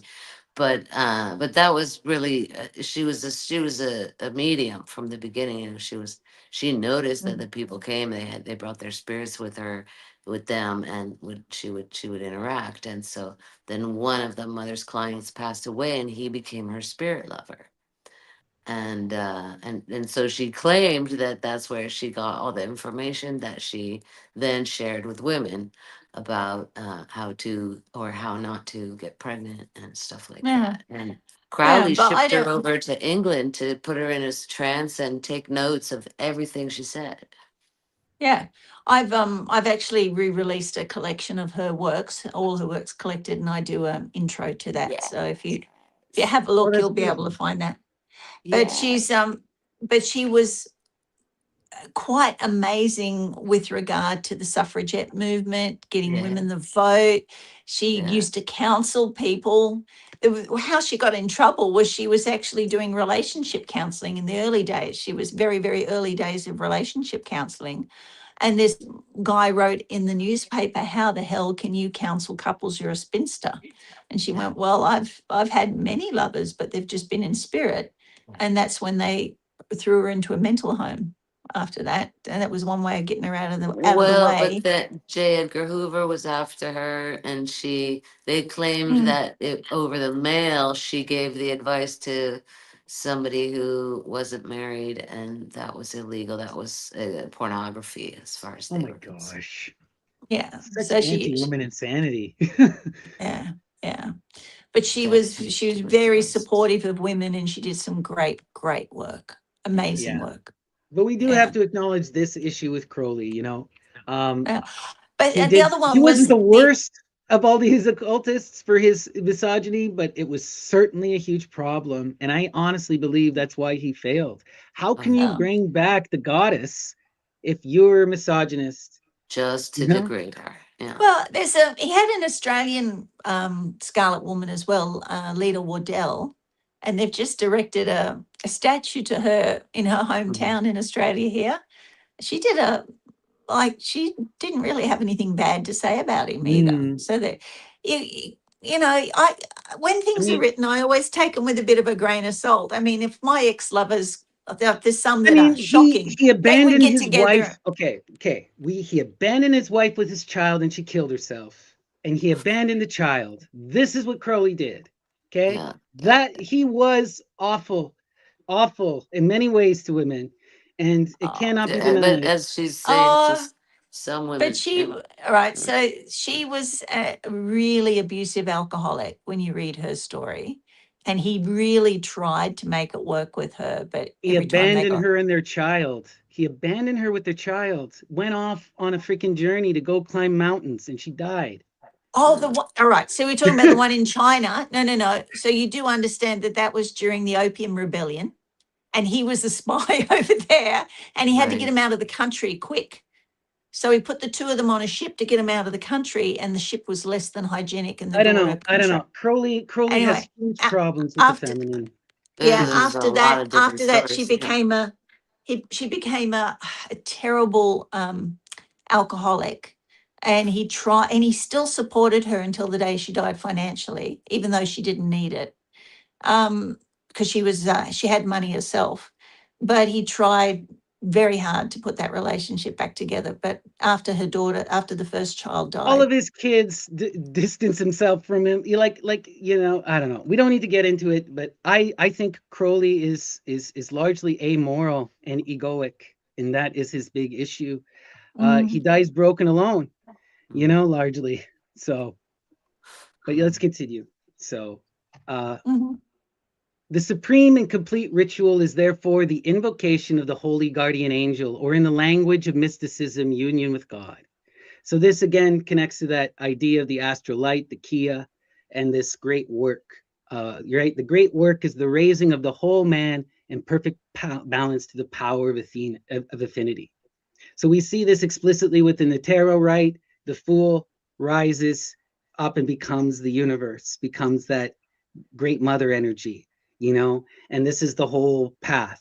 The great work is the uniting of the macro with the micro and the macro. The supreme and complete ritual is therefore the invocation of the holy guardian angel, right? Which he takes from Abramelin. But as we saw, this astral lights, astral agent, the daimon, the muse, this is a much earlier magical tradition. So the great work is the accomplishment of the will of the adept, which is the will of the universe expressed in terms of his own individuality. So the true will, right, is when the micro and the macro unite. So your own individual universe unites with the universe we all share, and you come into perfected harmony, right? So this is the ultimate ideal, right? The great work is the raising of the whole man to the power of infinity. It is the making of a god out of man. It is the completion of the alchemical process, the transmutation of the base metal of the human nature into the pure gold of divine nature. So now we're seeing that we've completely abandoned the chemistry, and we're now in the pure philosophy of alchemy. And he's saying that this alchemical work is the invocation of the guardian angel, and that the true will is the whole, fulfilling the true will is the whole of the path, So this is where we're starting to see more of that, chaos magic tradition coming into play. Because we're breaking away from some of that more ritualized stuff, even though Crowley keeps a lot of ritual.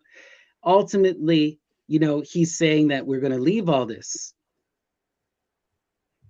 All right. So that kind of ends it for Crowley, what I wanted to talk about with Crowley. So, we see very much a continuation and a refinement of Alpheus Levi stuff. But the big things that Crowley does is introduce scientific perspective, introduce postmodernism, and bring it down into this kind of universal mode. The big thing is that the chaos magicians love about Crowley is he democratizes magic. Anyone who's conscious can do magic, right? There's no need for an initiation. And at least the initial initiation, just being born, that's your initial initiation, So, and then what he does is he brings in all of that alchemical practice and all of these different magical traditions into a kind of a synthesis. And he utilizes it all for that single purpose of realizing the true self. So he takes from Tantra, he takes from Chinese Buddhism, he takes from, everywhere and anywhere he can get. As we were saying, Crowley was willing to try anything. He even tried the croprophilia, what anyone was doing, if it could lead to the divine, he was willing to incorporate it into his science, And so that kind of perspective is really what informs the chaos magicians. And this is still us trying to recover from the Spanish Inquisition, because we lost Absolutely. everything. And so we're grabbing from anywhere and trying to piece it back together, everything we lost. Right, right. Like he's telling us, well, he doesn't tell us this, but we saw in Levi. Levi is really connecting to that Median occulted tradition. And he just gives you slight hints about it. But Crowley, he's kind of seeing, like Levi, he sees the truth everywhere, but Crowley is really engaged in this process of pulling that out of matter, these modern magicians with Crowley it's not that they stop going to tradition, but now they also look to themselves and they look to nature, right? They start realizing that they can experience the divine in their own means, right? And that they can develop their own symbol set. And this is really where we get our next Whereas Levi is an initiate operating in a tradition. He's not grasping, he's not lost. No, he's not grasping, he's not lost, he's not making it up as he goes. Whereas the majority of these chaos magicians are willfully making it up as they go. That's part of the process. right? Mm. And that's the big and Crowley is doing that to a certain degree because he's Yeah. going and exploring all of these things. Like Shay brought up the PGM. Crowley famously adapts the Stella of Jew into his headless rite, which becomes one of Mhm. the most important magical rites. But Yeah. that is from the PGM originally. But he Mhm. adapts it for his own purposes, you know? Yep. And this is something that was considered anathema, right? You weren't supposed to adapt in according to Levi. Right. You were supposed to follow the tradition, Yeah. you know? We see But also you have to Crowley, have one to be following to do that. right? You know, And like then it Crowley turns famous, into this elite thing, you know. right? Well, like Crowley does have attempts to follow legit traditions. Like he gets access to the Abramelin working.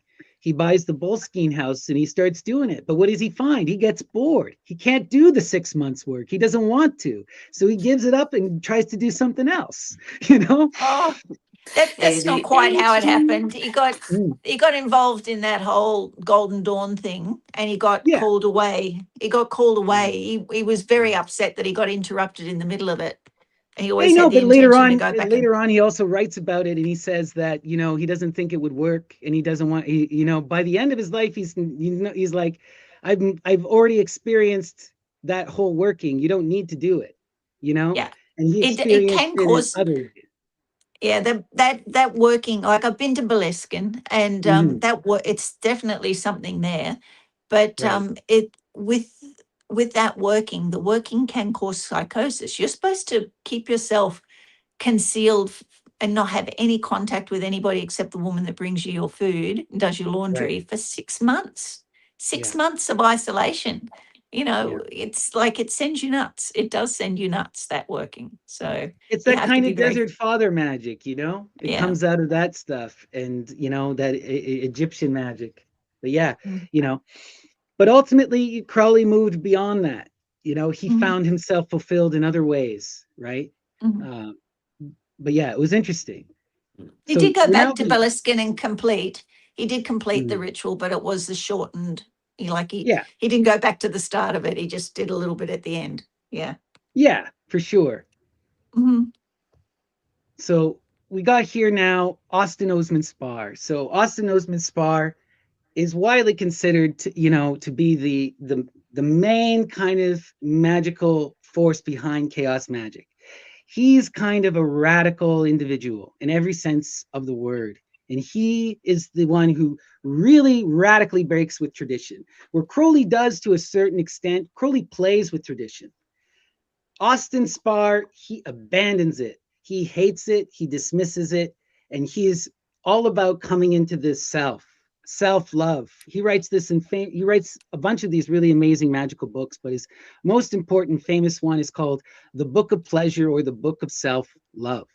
But when he's talking about the self, he's talking about the highest self as the universal all and connecting the one to the many, the uniting, again, this idea of this great work, but seen through this individual perspective again. So he's trying to unite the micro and the macro, but he's seeing it all through his own personal individual perspective, and he's rejecting everyone else. And this is a wild thing because we don't really see this before Austin Spar, that complete and utter radical rejection, you know? And we had talked about the automatic painting. So this is a picture of him doing the automatic painting where he would go into a trance state and would free paint, right? So this is the book that I'm going to be breaking down, Ethos, and it contains several of his short writings, The Book of Pleasure, The Witch's Sabbath, and a couple others. So his writing is a bit awkward, so we may have to unpack some of it, but let's see what he has to say about magic. He says, magic, the reduction of properties to simplicity, making them transmutable, to utilize them afresh by direction without capitalization, bearing fruit many times, no deliberation over consciousness, and concentration to be its resistance and sycophancy, the ultimate requirement of idiocy. So again, we see this wanting to enter into that fool magic, that Dionysian madness. When you're in that childlike wonder without care, without desire, when you are not trying to project any understanding upon reality, that's when you can really engage in the heights of the magical, right? And again, we see this idea really formulated within Carol, because Carol, as we saw with the sigil magic, he tells you to burn your sigils. You want to forget the magical work. You want to be in that purity of childlike wonder and reception, you know? And this is kind of a complete departure from what we saw in Levi, where he's all about that absolute concentration. We're trying to realize the alchemical in the world, right? And so that we can realize the divine in the self. Whereas Spar is like, no, I'm not doing any of that, right? So let's keep going here. It says, magic is but one's natural ability to attract without asking. Ceremony, what is unaffected. Its doctrine, the negation of theirs. So for him, magic is the will, absolutely, right? They are synonymous for spare, right? All magic takes on its own color. There is neither black nor white Sabbath. The ethical criterion of all acts, whether they are antisocial or evil, motivates. So this also gets into a lot of this radical anarchism that's informing a lot of these kind of people, right?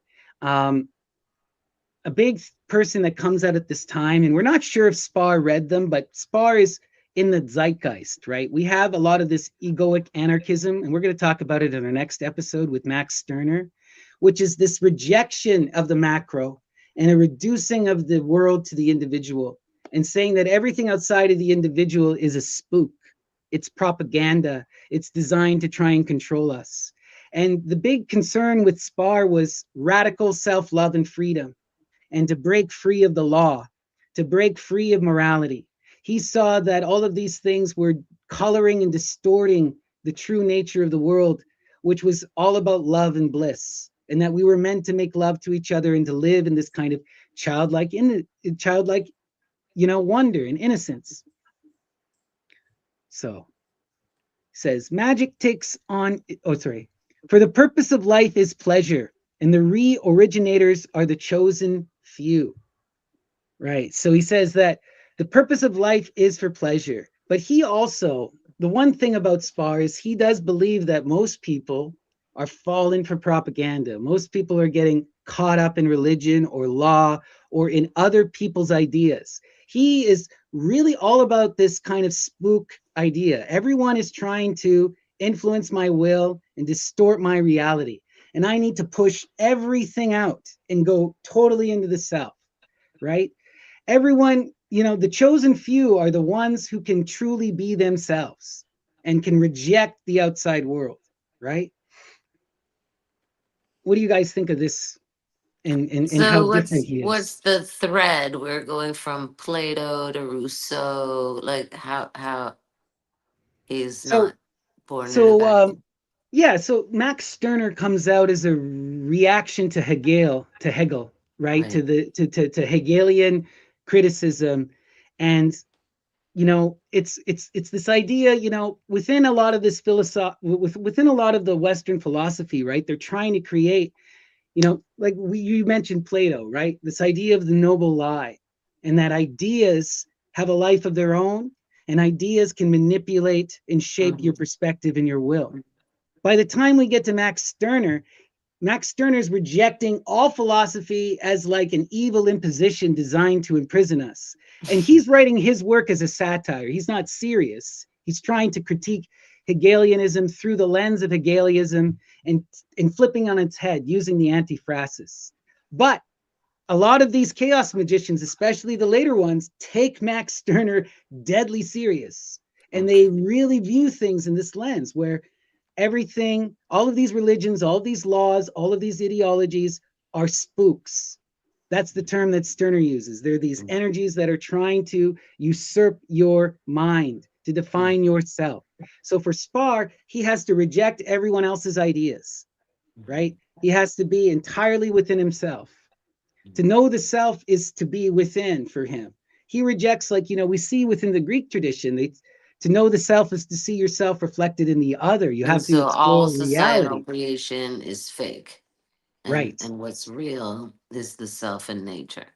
Exactly. There's Mhm. nothing Mhm. besides the self in nature that is real. Everything else is a Mhm. construct. according to Spar, and he's trying to return to this kind of enlightened perspective, this magical fool, Call some AUADHD on that. I wouldn't Yeah, be well, surprised. I would not yeah. be surprised. Uh, He's clearly a radical individual, Mm. yeah, I What are do you going to say, see Jen? him.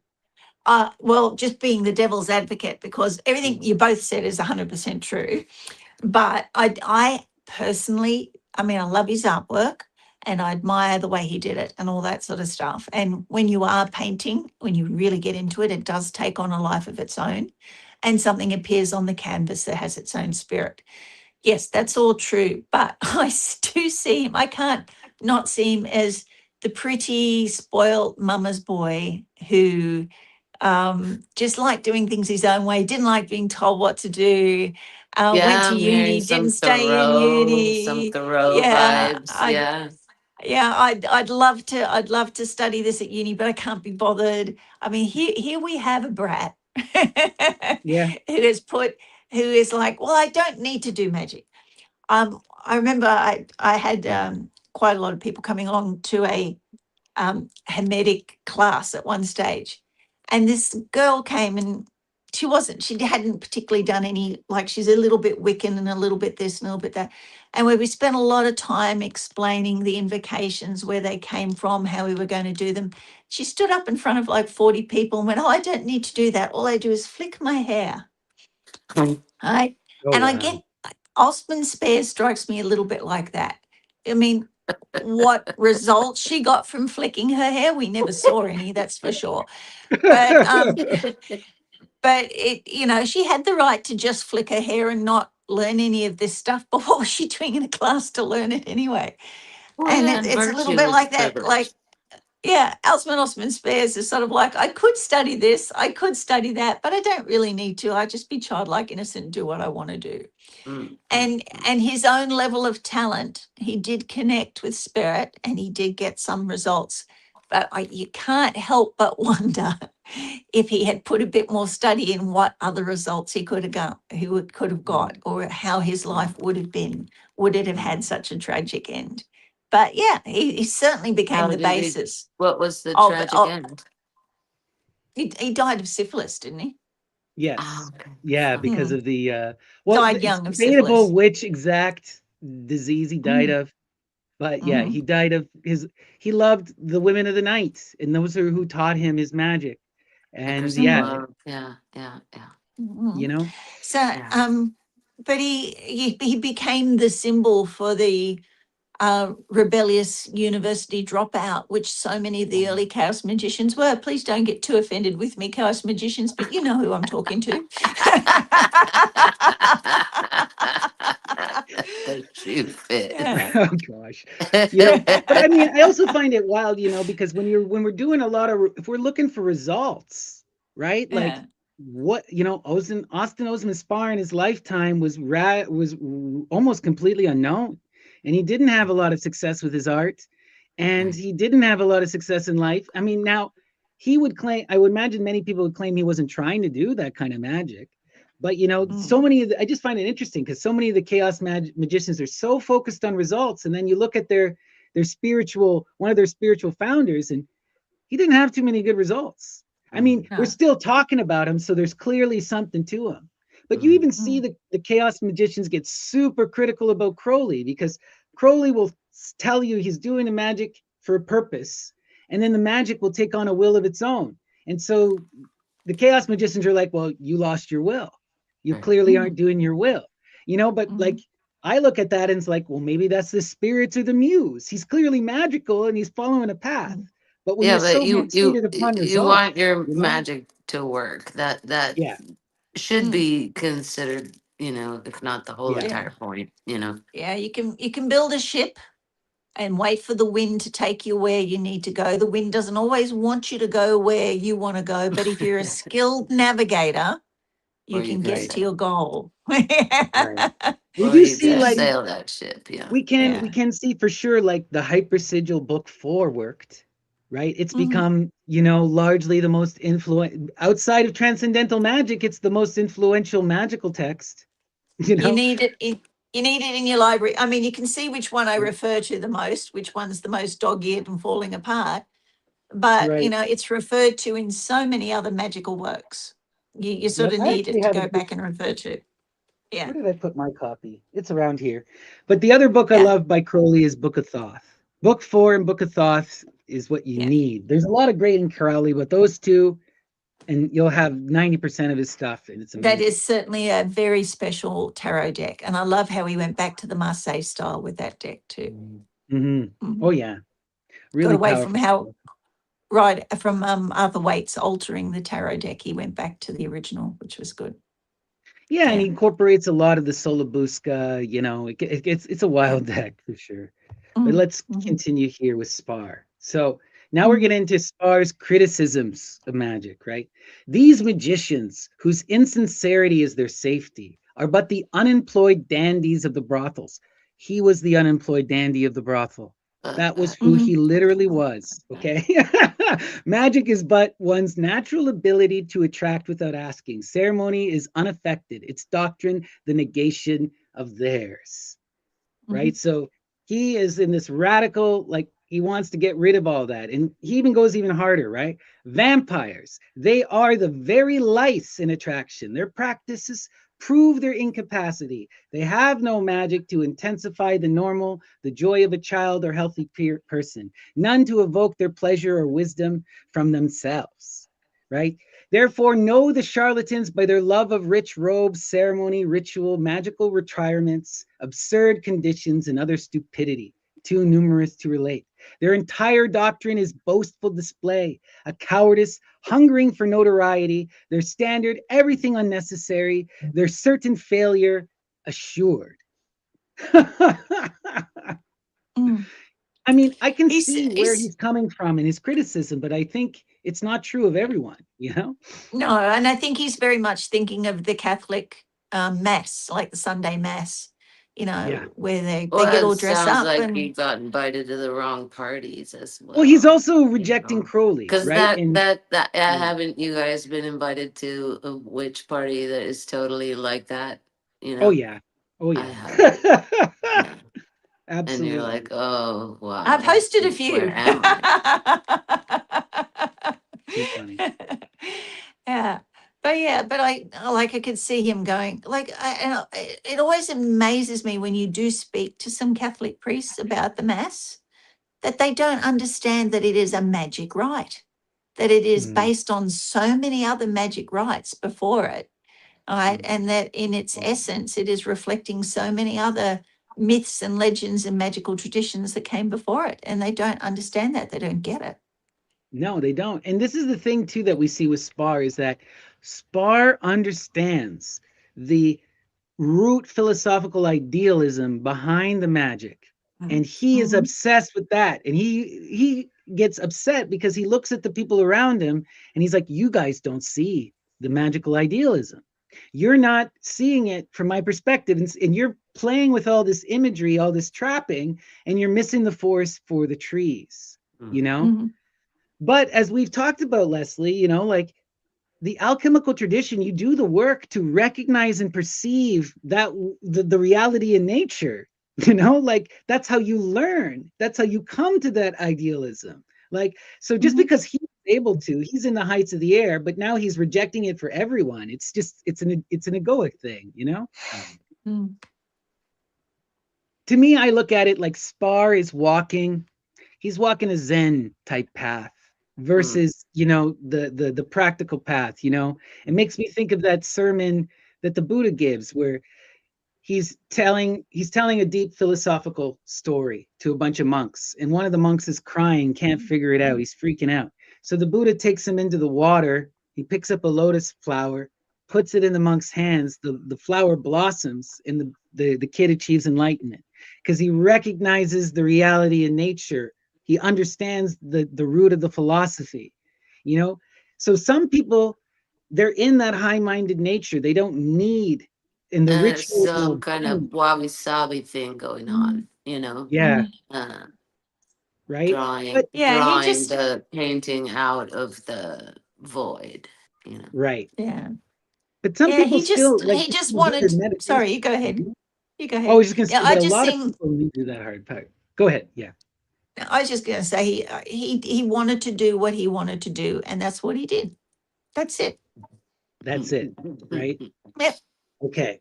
Thy will unconditioned is magical. So he's all about, again, like he has his idea of the true will is a little bit different from Crowley's because it has nothing to do with this universal Godhead necessarily. It's about this reception of reality in that purity of that fool energy, being in that childlike wonder. When you're in that childlike wonder unconditioned, then you're in the purity of play. And the universe is your oyster, you know? So he says, and this is where, again, we're going to see the root of the postmodern playing with belief comes directly from Spar. So it says, belief is a sustenance, desire acquisitive, and will energizes and maintains. Their close unison gives ability in the measure of our sincerity, creative when spontaneous. So he's obsessed with this idea of spontaneous belief. And so what he would do is when he was in the magical act, he was obsessed with the image, with the idea, and then he would get rid of it. He'd give it away. And he had nothing to do with it anymore when it's completed, right? It's this idea that now it's sent out into the universe and I've abandoned it. It lives beyond me and it's going to run its work, create, in that spontaneousness. He was all about this kind of childlike spontaneity. That was where the muse really could be encountered. But I'm looking at where both of these men got stuck in fermentation. Mm. And What do you mean?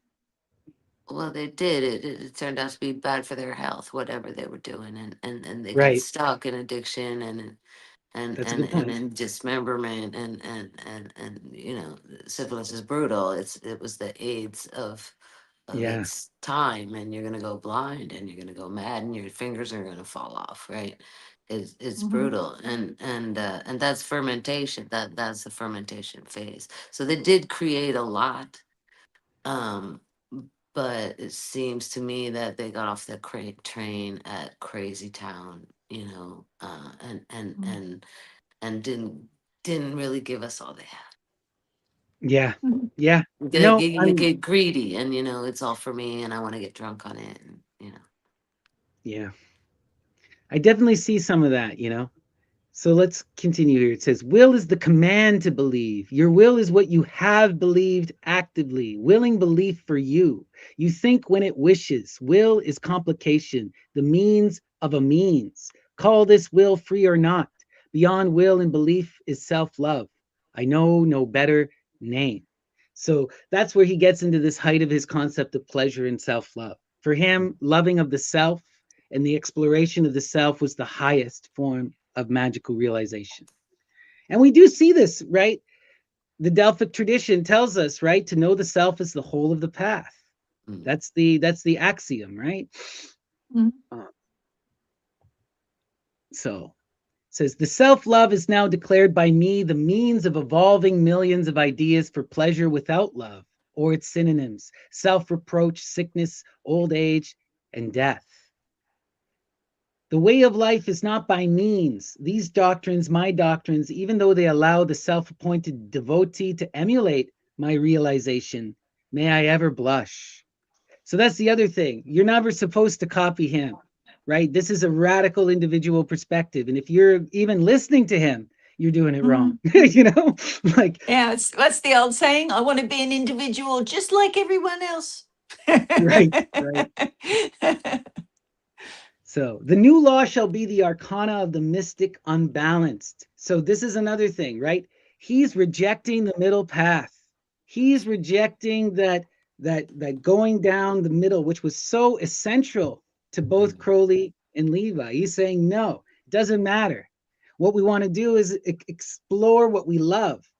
And this may be why he destroys himself, right? It doesn't go into distillation, which is the middle path. Yeah, that's where you get Right. some. Yeah. So the glorious science of pleasing oneself by a new agreement, the art of self-love by recognition, the psychology of ecstasy by non-resistance. So coming into that full acceptance and living living in this, he was again always about this childlike wonder and that fool perspective. You had to be in that purity of acceptance, and you had to be in that purity of belief and will. And that's what would lead to true empowered realization and self-love, you know? And this is where we get interesting too. So he uses this concept of the neither. And to me, this screams ancient Indian magic, So like, for example, within Tantra, you see this idea in the philosophy of Abhinavagupta.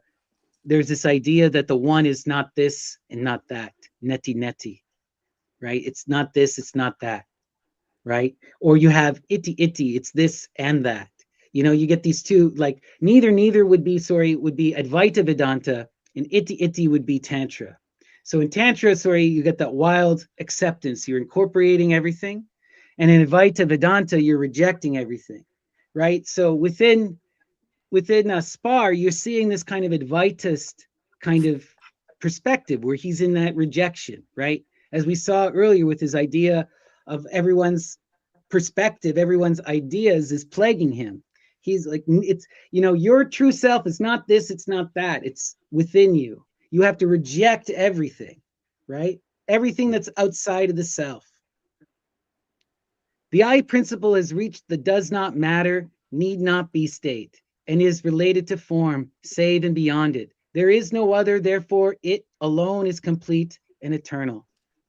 So again, we see this almost Indian style enlightenment of coming into almost a conception of Brahman, right? Absolute oneness with reality, like this experience of the universal all, right? Where you are beyond, you're in that, the micro and the macro is united. In that day, there can be deliberation without subjection. What you wish to believe can be true. He, the ego, now becomes the absolute, is pleased by this imitation. The truth revealed to me by all systems of government, but is himself ungoverned. Kia, the supreme bliss. So again, it's this idea of ascending to godhood and exploring the chaos fractal that we saw within Peter Carroll, right? If you achieve that true enlightenment, you should be able to experience all realities and be able to choose, right? So that's basically my presentation, and that's what I have to say about Spar. What do you guys think about Spar? Fantastic presentation. Yeah, very good presentation. But yeah, he was very much, one of the first proponents of, I am there, and therefore, because I exist, everything is, in my perception, everything is me, and you are me, and everything is me. Therefore, I can do whatever I want. So, yeah, I know. He but does. he sounds like the soul of Chaos Magick, where the spirit would be to externalize everything. He's the opposite of what you said before. Like he's only about his interior process. Yeah, he was the god of his comes own into that world. macro eventually, right? But it's like for him, you have to go within in order to experience the all, because everyone else is trying to distort your perspective, and it becomes this, like, he's this really radically antagonistic against every outside idea. It's wild, He's the god of his multiverse, but his multiverse is only one small universe and doesn't acknowledge the others. So right. Or it sees the others as trying to distort his ability to control, into narcissism going on. Absolutely, right. And this is why you get a lot, and is this why the next evolution of Chaos Magick is only about the external effect? I don't see it ever. You get practitioners who fall into these trappings, but Chaos Magick itself is never solely about that. Though many people reduce it to that, right? So when you read the real gurus, like, this is the problem with someone like Chaos But they're trying to come down, Magick. right? Like they're trying to go complete the process, and if you don't have the stone, you didn't do it. Right. So Robert Anton Wilson. Robert Anton Wilson gets out there, Oh yeah. The philosophy of 23, which I think you're going to discuss next week, is pretty, it shows how much the outside world is connected to you. Right. Yeah. And we can see a lot of like when we get to Robert Anton Wilson, like one of his most famous thing is the thinker thinks what the prover proves, right? Like you Yeah. shape reality through your thought. And like Austin Osman Spar clearly believes that, even Mm. Crowley believes that to a certain extent, so this is a really powerful, powerful thing. But by the time you get to Anton Wilson, now it's codified into something really tangible. Mm. And Yeah. he takes a lot of that hippie culture and refines Mm. it through a punk rock lens. That's what is so interesting about, because a lot of this does come out of the hippies. It Mm. is punk rock, but it is also hippie. Like Hakim Bey is very much He's like a Peter hippie. Lamborn is a hippie, Mm. full on hippie, Mm. right? Calling for Mm. return to earth, talking about peace and love. you know if you just ignore the anarchism and the occult, he would sound like one of these 60s flower childs. So No, but they there's a did lot that of then this. as well. They did that. Oh, They yeah. they did that then. Yeah. Oh, they did it. They But just weren't what's necessarily using that language at that time. It evolves, right? Yeah. what could be good homework for people for next week is maybe Jim Carrey's movie 23. So Mm. if Ah, anybody's seen that, that's yeah, that shows, I think, two sides of the uh, chaos magic coin, and the dark hole that you could go down. But it's Well, very I think interesting that, that was yeah, that dark hole that. is Well, kind of prone to all magical tradition, I would say, not yeah, just chaos. absolutely. Yeah. Yeah, you've got to like have the antidote before you start anything. But it's just really interesting that Jim Carrey picks this as his serious movie he's doing. This is Hmm. a serious movie, guys. So he must be into chaos magic to choose this well, for Oh, and his. Carrie clearly is. He just he's didn't. Yeah. in full possession by the spirit of Andy Kaufman when he Yep. does his biopic. Mm, yeah. Absolutely. And he'll tell you that, Yeah. Spirit a of method possession, acting 100%. in general is a form of magic. It comes out of the Yeah. Dionysian tradition, you know? Yeah. So all of this stuff, Mm, right? But yeah, the 23 stuff is wild because that gets into, when we're talking about Robert Anton Wilson, is the synchronicity running away with you, right? mm, So the synchronicities and listening to the muse, on one hand, it can be this empowering thing, but it can also lead to psychosis. And like Leslie, mm, we've talked about this several times. If your spirits start telling you that you're God or you're great, this is a Special problem, specialness. right? And we see mm, this within Spar. I read a lot of Spar and I'm just like, man, like it's beautiful, but it's also you're the special.